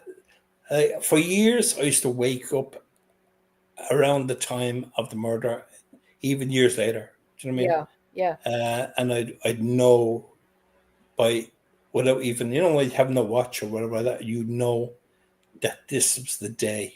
Do you know what I mean? yes, This was the day it happened. Like I was a swimmer. Like you were talking about Jeff Liver's daughter. yes, yes, I was doing the same sort of stuff. I had an Olympian, and he was my coach. And I came from that pool that day, and I came across the kids the next door neighbors looking for the actual guys who done it. Sisters were there helping, looking for the boy. We Oh, went out to search, but when I came in, I kind of went a shortcut, they call it, but it's a long cut. I went through the fields, and then I came out through one of the houses, and then the guys playing football or whatever, and I was playing football. Next thing, the mother came out looking for her son, and I'll never forget her face. It was an only child, and she was. I was at her house a few times and I knew her well, and she was so distraught, and I'll never forget it. Wow. And that's how I know Barry Morphew. Yeah. When he came, he was not distraught. He never looked anything like that. When I seen him on that video, you know, Right. Yeah. crocodile tears and all that sort of stuff. Like if you were in grief, if you were worried about somebody, like she was worried, she didn't. Do you know what? I believe she knew deep down inside this woman, Yes. and Yes. I can see it. I can see it. I can picture it today as I'm talking to you. And I went home and had my supper, and next thing my dad says, "There's police in our ditch. There was a ditch outside our house," and that's when the search started. And I seen the guy then being taken in by the cops that night in the dark, Yeah. and I seen him being handcuffed and then being taken in, frog marched into the house. So they, at that stage, they must have either put bringing him in for because he was the last known person, and or else they found the body. We didn't know about it maybe, but we went home. Myself, my mother, and my other brother Mick. We went home and then next thing I heard my dad coming in, and we were all upstairs, and we were on the landing. We were listening, Yeah. here we go. Yeah. And I remember my dad said that badly cut up, and he would have used. He was a Yorkshireman, and then he would have used this badly cut up would have meant shock. Oh, they're badly cut up. They're in shock. Yeah. So we just kind of thought shock. Wasn't until the next day we knew what happened. But it was terrible, horrific. It was satanic, satanic. Yes. Yes. Uh, but it, but I was an altar boy at the time, Jules, and we were on the altar for the funeral, the little white coffin, and there was nearly everyone that was on the altar were on the list. Um, we were all altar boys, you know. Oh my goodness. Mm. So he was working through the list. Oh, I don't know. Randomly, I'd say because like he had his an uncle of his had a church in the other side of Dublin, and he broke into the church and robbed vestments and chalices and stuff like that. Yeah. And he had remember the chopper bikes? It was a chipper, which is the kiddies version, Yes. and this boy, the only child, was spoiled rotten. He had everything, I mean, he had all cars and peddling cars and all sorts. But he had one of these chippers, and he had all the tassels and everything on it, and that was up in the loft. So he had to sacrifice. And we lost pets and everything. We all lost pets around that time. Wow. Rabbits and all sorts. Yeah. And Yeah. so what was going on in this guy's head? And this guy never done any time really. He Because of his age.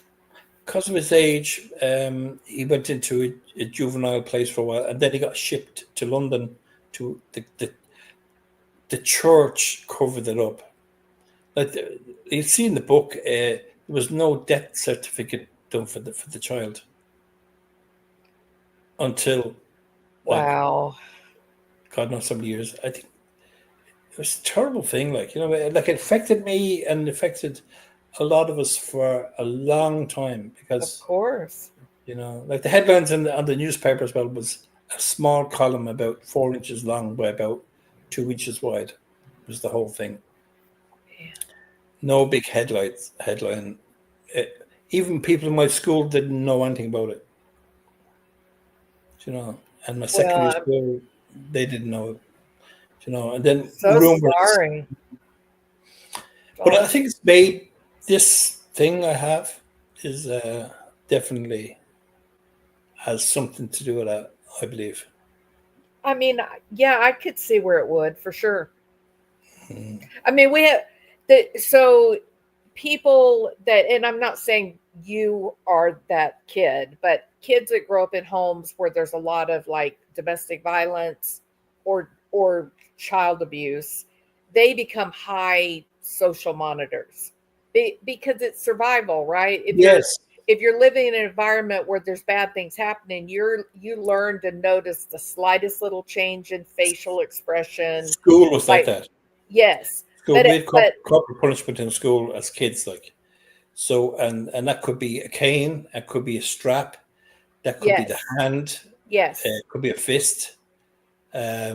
So, if we used to use ink, ink and fountain pen, not fountain pen, but just an inkwell and a nib and a pen, like a quill, yeah. and you just get blobs every now and then. You know what I mean? And if they see the blob on you would get a smack around the back of the head. Oh my god. And I used to be looking backwards So you were because watching for that, right? you would be terrified Yeah, because yeah. the anticipation that you were gonna get hit. You know.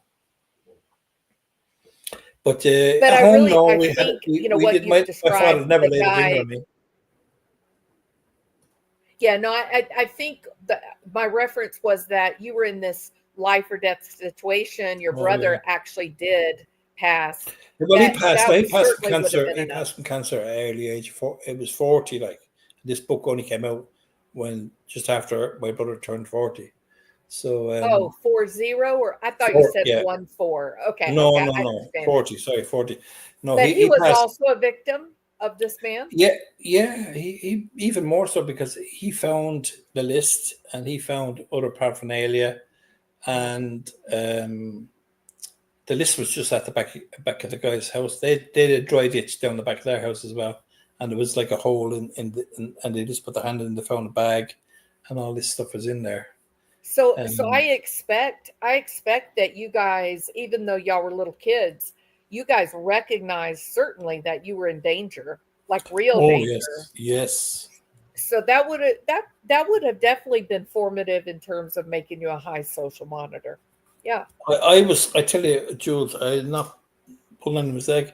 I was very, very streetwise, yeah, way above all my brothers actually. And I'm still very streetwise, and I educate my own kids on being streetwise. Do you know what I mean? yes. And knowing their environment and people, you know what I mean, that they, especially these days, you know what I mean, with drugs We're and in, rupees and all that yeah, sort of stuff. yeah, we're in weird times for sure. Yeah, Mm. our governments have failed us, all of us. Yeah, Yeah, but I was there's a guy asked me to do. He contacted me, emailed me, found me there about around the time that Susan Morphew case started, so probably around 2020. yeah, And he wanted to interview me on this because he said there's not many of the people left. Do you know what I mean? And I said, yeah. yeah, we're all shoving on a bit Interesting. now. I said, but he wanted to do, and I said, I wouldn't mind doing it actually because I said when they wrote the book, it was my younger brother that helped out, and I was in the UK at the time. And I said, my younger brother was too young to even know anything that was going on. So all the stuff he's told him was fairy tales, You know what I mean? Uh, it was funny because he was ringing. My brother was ringing me, asking me questions on the phone. I was at work. I Yeah, was like, what do you want that's about? hilarious. But Well, uh, but yeah. So there's so a bit of a space, when like. you said earlier, you talked about the Can you hear woman. me now? Yeah. Yes. So you said earlier the woman that came out of the house that you could see the intensity of her emotion, No, right? How distraught she was. but And you she don't, drove around from her house in her car. She like not many women those days had cars. Number one, yeah, but she had a small little kind of a mini car or something like that, mini like a Cooper Mini type of, Cooper. yeah, Yeah. kind of Mini Cooper, and she drove around, and we were all playing football, and she just stopped her car, and she said, "Has anyone seen John?" And I just knew there was something terribly wrong Yeah. because like I've seen people worry before, but not just the way I seen this woman's face, Yeah. and And you never saw that in the videos with Barry no, Morphew. no, You can tell he's play acting. yeah, 100%. And And the other one that really gets me, you don't see that with Katie or Christopher Proudfoot no, either. 100%, 100%. That's the thing with Katie. Like, there's no way, and with the Wells as well. Do you know what I mean? Yeah. Do you know? It's hard to. It's very hard to act. You know what I mean? You can't act that way. Like, this woman was broken. As I'd say, I'll go to my grave and I'll never forget her face. Do you Well, know? did you watch the video with Nina, Christopher I did. Proudfoot's you don't fake what she was experiencing. She was Yeah, reliving the trauma, right? yeah, Like 100%. the lady looking for her child. Yeah, And then you see Katie and she's just, fun fact, I made pancakes. yes, Just like, oh my God, where's the panic to yeah. find your child and protect your child? So strange. So there's things like that. That's definitely some of the things that comes out from that experience. But there's also, um, we were a big family. There was 6 boys, 1 girl, Oh wow. and Your poor mother. well, my mother worked full time, and my father worked full time. Uh-huh. So my mother done nights, and my father worked days. So my mother was asleep, and we would be fending for ourselves. We used to cook. We all learned how to cook and do all the things when we were really small. So we all helped out and helped each other, and Yeah. we looked after each other, and we were like a half a football team. And and but we got up to mischief all the time. So we were always on guard. Do you know what I mean? Yeah. And it's just one of those things. Like, you just, a lot of people don't have it, but we had it, and we needed to have it. Yeah. So I think as I said, when I say I see things, I definitely pick up on things. Yeah. Well, I'm telling you, I hope that you will do your channel and get your information out there on whichever case you're Yeah, working on, yeah. because you are methodical and you have so much attention to detail. Well, this will be interesting for a lot of people, because it'll be so different. What I have to Yeah. show Yeah. is so different, Yeah. and like, even the way I found out what this, it's just all I can say. It's gonna be good, because it's not what you would expect. Well, I hope you You will know? do it, Martin. Yeah, well, I want to do it in the next couple of days, really. But Okay, good. Good, good, good. I will let you know, and then you can put it out there. Yeah, would love that. What'd you think of my thumbnail for today, for tonight? Yeah, you made its head into the tree. I like that, with a little chipmunk. Yeah, I liked it. Yeah, it came up on my phone first, and I was looking at, and for some reason it just kept spinning around. I had the circle of death, on my phone. I said, "What is this?" And then I said it was you. So I said I had to stay up. My youngest boy and his girlfriend were staying here tonight. So he's in college. They're both in college, Uh, and they were coming home tonight. So they didn't get here till about 2:30 in the morning. So that's why I was up. And he said, "Are you sure you're going to be up?" And I said, "Yeah, I'll be up." And so now I might as well stay up, because in another hour the my sun wife will will be be up. my wife will be getting up for work. You know what I mean? So, Oh my God. but I'm fine. Do you know what I mean? I've done this so many times when myself and Kurt were working together, Oh and yeah. I'd be up all the time. Yeah. So, But yeah. I have to work tomorrow, so I'm gonna have to go to Yes, bed. come on. Yeah. Yeah, sorry. Yeah. But you know what? It's been great, Jules. I enjoyed it. Yeah, me Um, too. Me too. Absolutely. But send me the information with the Morphew case, and I'll I definitely dig will. into it. What I Yeah. I what would. I'll do, I'm going to try and confine it down to just Friday first, and then let you look at that, and then I'll move on to another part of it. I Yeah, think it over.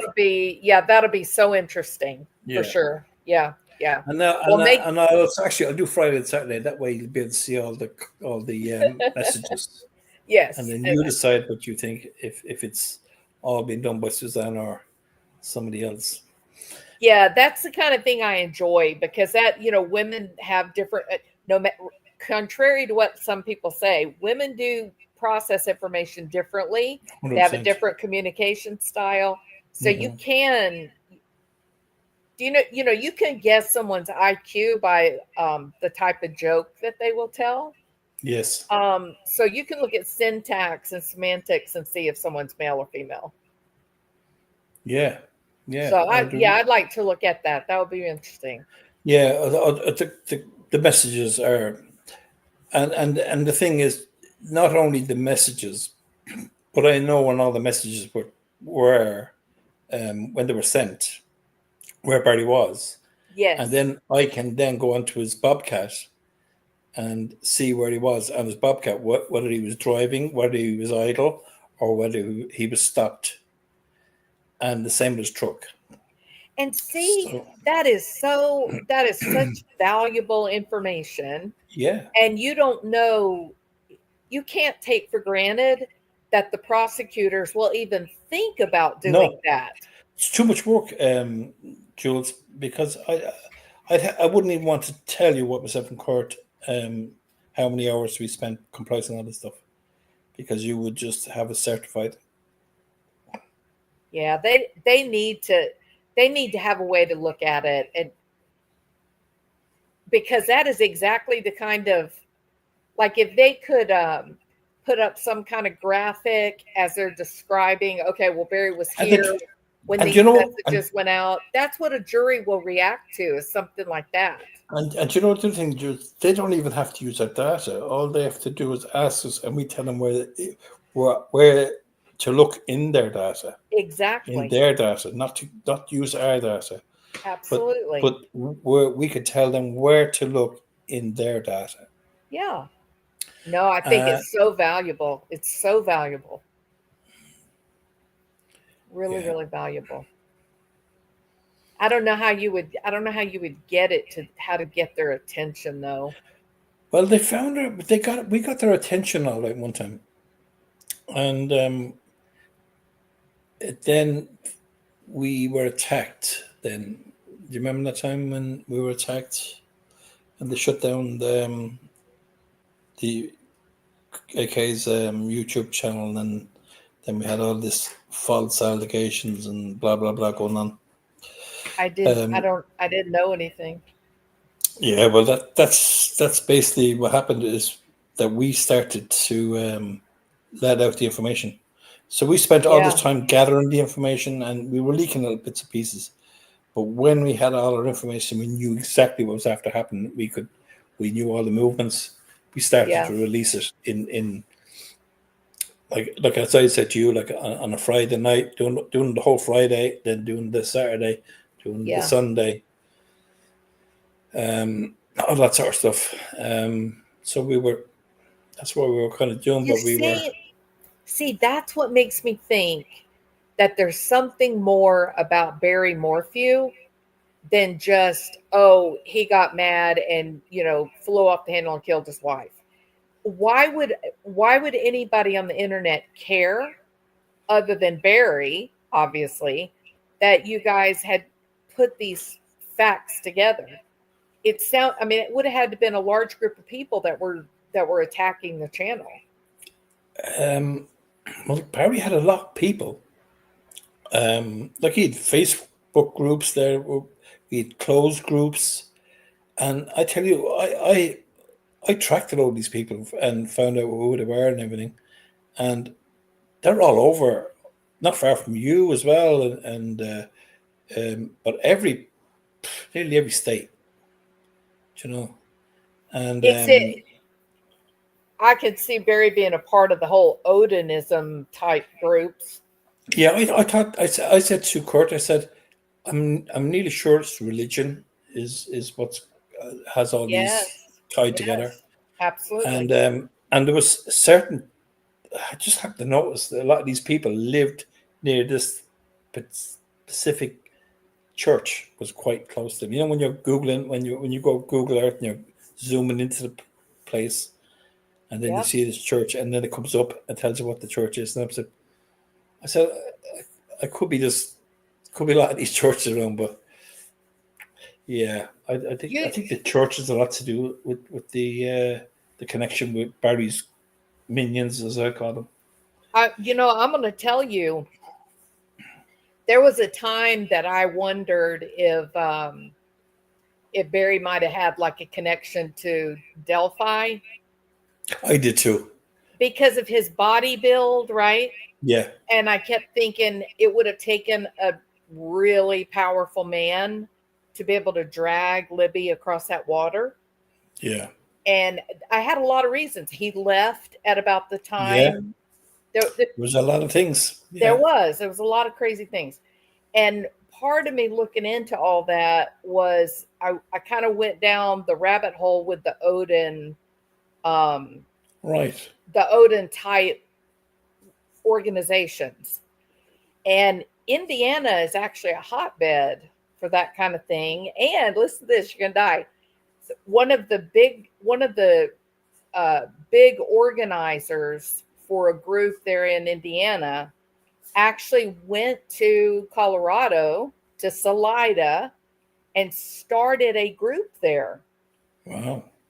And so they now have an active group there out of Indiana as well. But there's also a big group down here um, in Galveston County.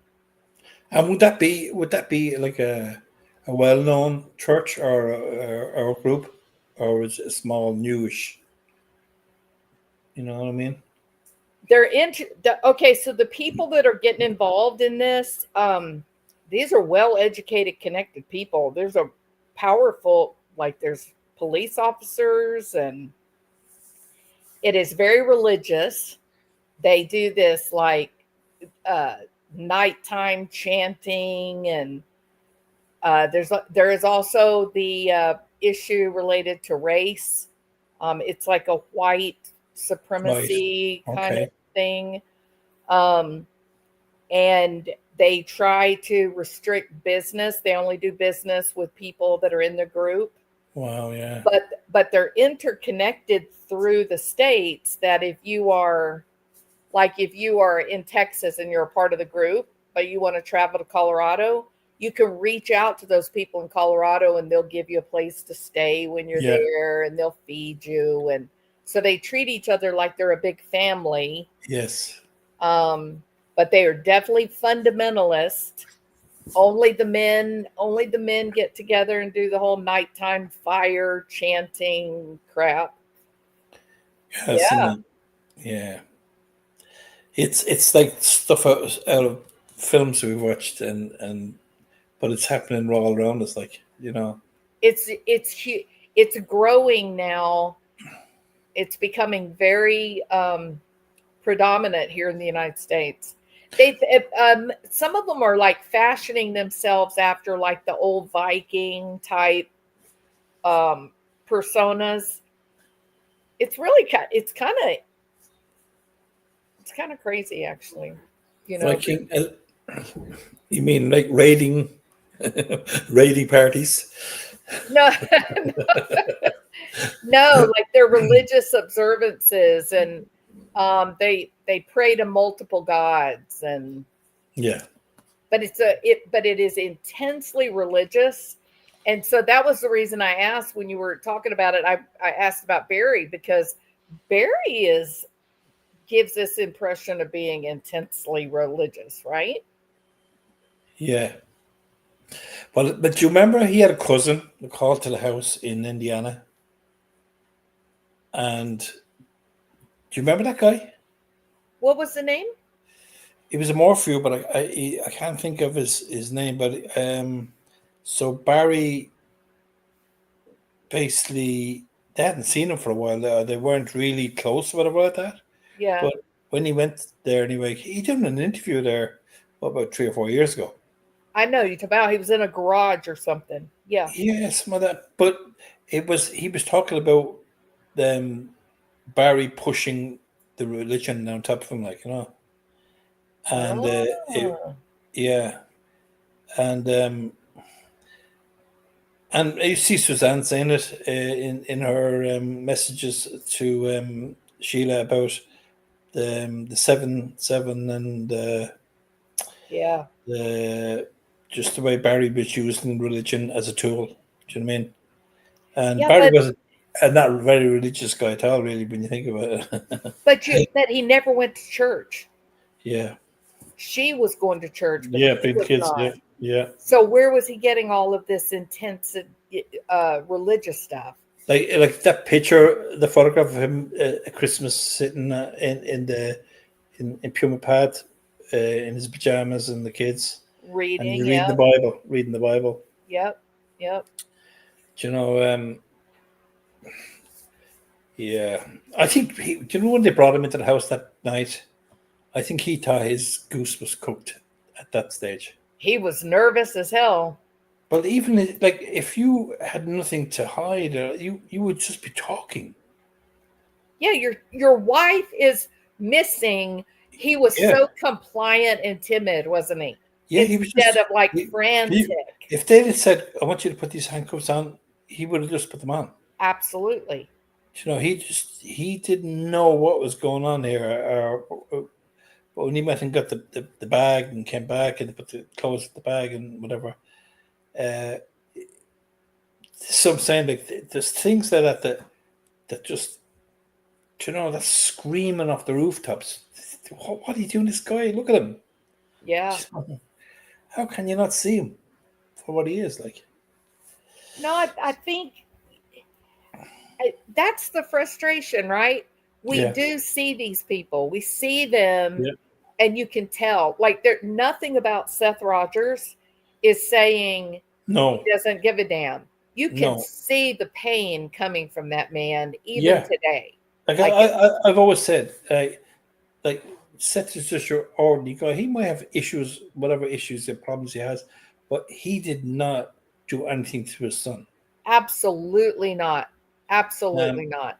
like he's out there, and he was still searching. Well, a lot of people were probably giving up. To the extent he was running himself into the ground, no sleep, and not eating properly and all that, and he was still doing it. And where was Katie and Chris? They were in bloody Yogi Bear campground. Do you know what I mean? And they went and bought a new Harley Davidson Yeah, motorcycle. yeah. Craziness. Do you know, Craziness. chalk and cheese. Yeah, for Yeah, sure. and I would have. I don't believe this. I would much prefer that somebody come and arrest me, take me to the police station, and in for questioning, and me being innocent, and just because I can let them know that it's not me. Do you know what I mean? Yeah. Yeah. And question me about, ask me anything, I'll give you the answer. Ask me any question, and I'll answer straight away. Where you show them that you're not going to hide anything. Absolutely. Do you know what I mean? Give me polygraphs, do whatever. Give Yes, me a 100%. drug that, is Whatever, like a whatever. lie solution. Yeah, Clear me so you yeah. can quit thinking about me And and you you can get out there and find the real find people. exactly. Yep. But this is not. You see, and you see, the thing is, like, as good. And I've said this. I said Barry was a clever guy.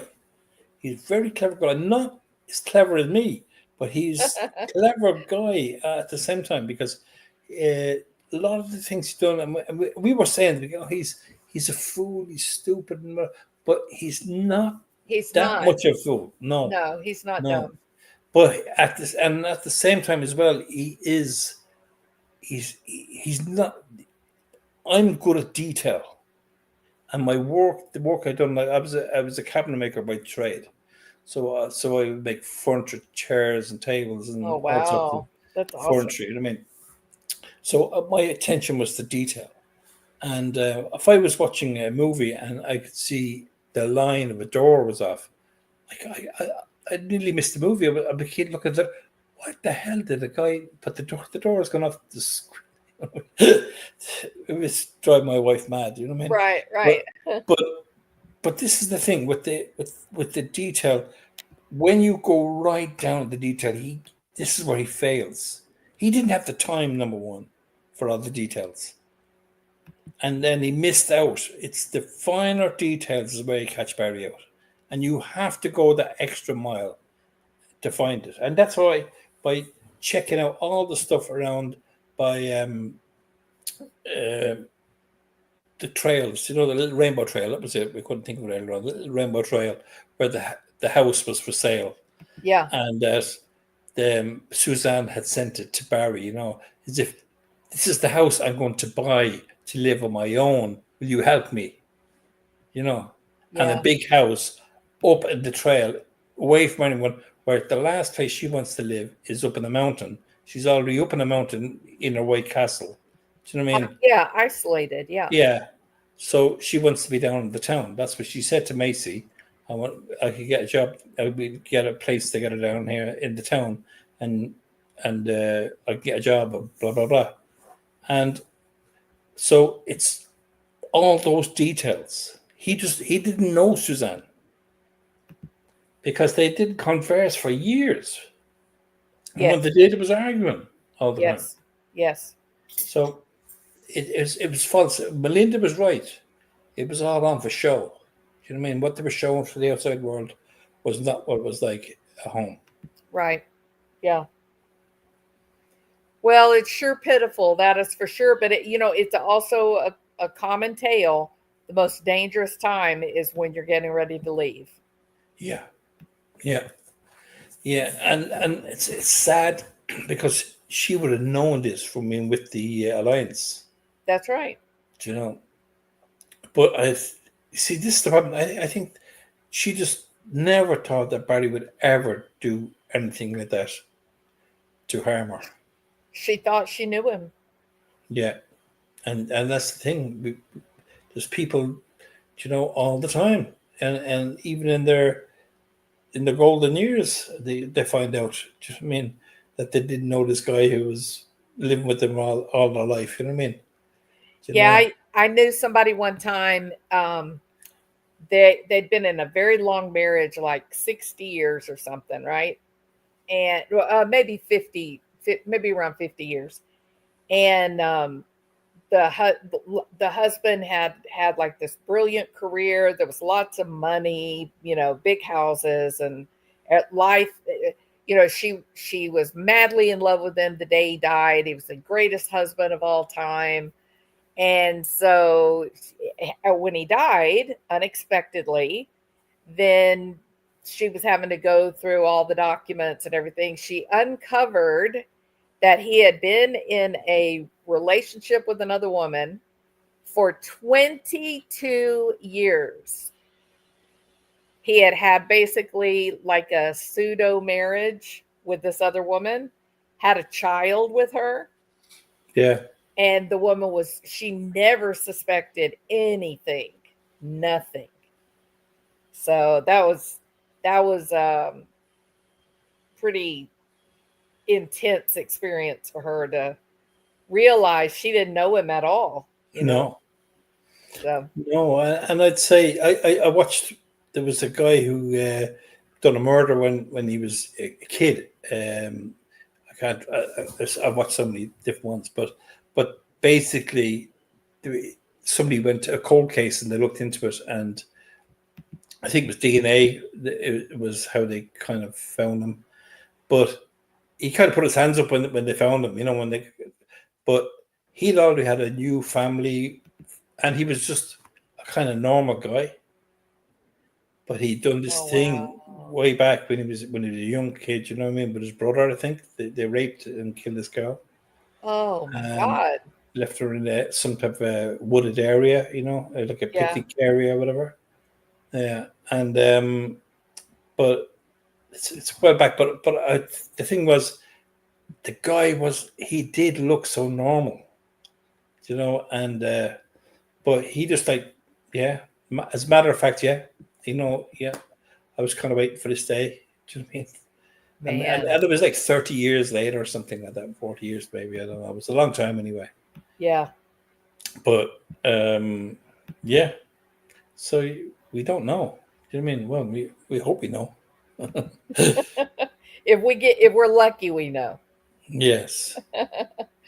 So, all right. Well, Martin, I have thoroughly enjoyed talking with you. I know. Same You're here. so interesting. You have so much knowledge. It's really entertaining to listen to you. So, but I do have to work in the morning, I know. All right. which is going to come as early as your sun is rising. I, So, I'm I'm just gonna say I'm just the chat. I'm terrible. That's why I'd never be any good. I I can't even look at the chat when I'm chatting away. yeah, So I don't. I love all the people in the chat, but I just I could if when I'm on with Kurt, I go back the next day and I would meet them in the other chat. You know what I mean? sure. Yeah. We catch up and I would fill them in. But anyway, Well, thank Jules, you. Thank you so much. And be sure to let us know when you're going to do your live. Okay. I will do, and I'm going to send you that stuff now. I'll have your email. Okay. Thank, thank you so much. I appreciate it. All right. God bless. You have a wonderful day. All right. Bye then. Bye bye. All right, everybody. Well, I hope you guys enjoyed that. I thoroughly enjoyed it. He has so much amazing information. So promise me that when he goes live, that you guys will all go over there with me and watch and subscribe and get him monetized as quickly as possible, right? He's going to come back and say, I don't want to be monetized. So, all right, everybody. Well, I do have to work tomorrow, so I'm going to have to go to bed. I hope that you guys at least enjoyed listening to the eavesdropping, right? So I appreciate that. And if you're just arriving, I hope you'll go back and listen to the information that we talked about with Barry Morphew. I just kind of wanted to break from the whole Proudfoot circus. And I do have this feeling, this belief. I do think that Barry is going to find himself in some legal trouble by March. So I thought I would maybe do one day every week until he's arrested. I thought I would do just kind of resurrecting some of the old information that we all knew very well, but it's been such a long time, maybe we've kind of forgotten. So I'm going to get into the arrest affidavit. I won't have time tomorrow. Tomorrow work, oh, so long, yuck. So I'll be working a lot tomorrow, Saturday and Sunday. Saturday, I'll do a Sebastian Rogers video. Sunday, I'll be back on Barry Morphew, okay? So, and then whenever Martin does his live, we'll have to go over there and watch. And he's got something he's really excited about, so it should be very, very good. All right. We do illuminated ink. I'm convinced now that they finally got all of the issues with Linda Stanley put to bed. I think it's only a matter of time for Mr. Morphew. So, all right. So Fractured Fairy Tale says, Martin Smallwood, you are a treasure, and he really is. So, and I'm glad that he likes coming over and sharing all of his ideas with us because he's so interesting. All right, everybody. Thank y'all for being here. I appreciate it. I'm going to do my little exit song just because I think it's cute and it'll put me in the mindset for a good night's sleep. So I hope that you sleep well as well. And I'll see everybody on Saturday. All right. Y'all have a great Friday, even though I won't be here. See you later. Bye.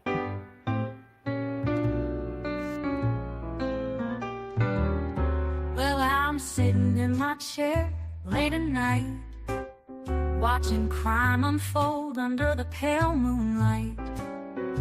From the darkest corners, stories unfold. True crime jewels, she's brash and she is bold. On the YouTube screen, we're digging deep into the mysteries that never sleep. From missing kids in Tennessee to angry husbands named Barry, true crime's calling, and we're taking the time. So grab a seat, don't miss a beat.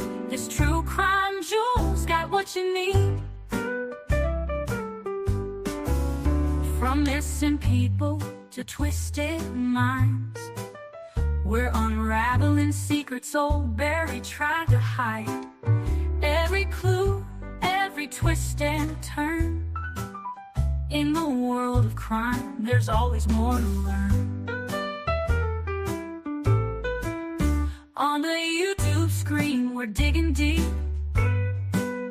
into the mysteries that never sleep. From Christopher's anger to Stephen Fisher's lies, the truth is calling and justice won't be denied. So grab a seat, don't miss a beat. True crime jewels on the YouTube streets. Lights are low, suspense is high. We're chasing truth, we spot every lie. Step into the darkness, hold on tight. Two flashlights out there in the dead of night. On the YouTube screen, we're digging deep. Barry Morphew's case is hot. A boy in Tennessee won't be left behind. From the coldest cases to the ones that shine, true crime's calling, and we're taking the time. So grab a seat, don't miss a beat. This true crime jewel's got what you need. We're always watching Barry and waiting for the truth. In the world of crime, we discuss the proof. So hit that play and join the true crime journey with Jewels of Thought and her gemstone family.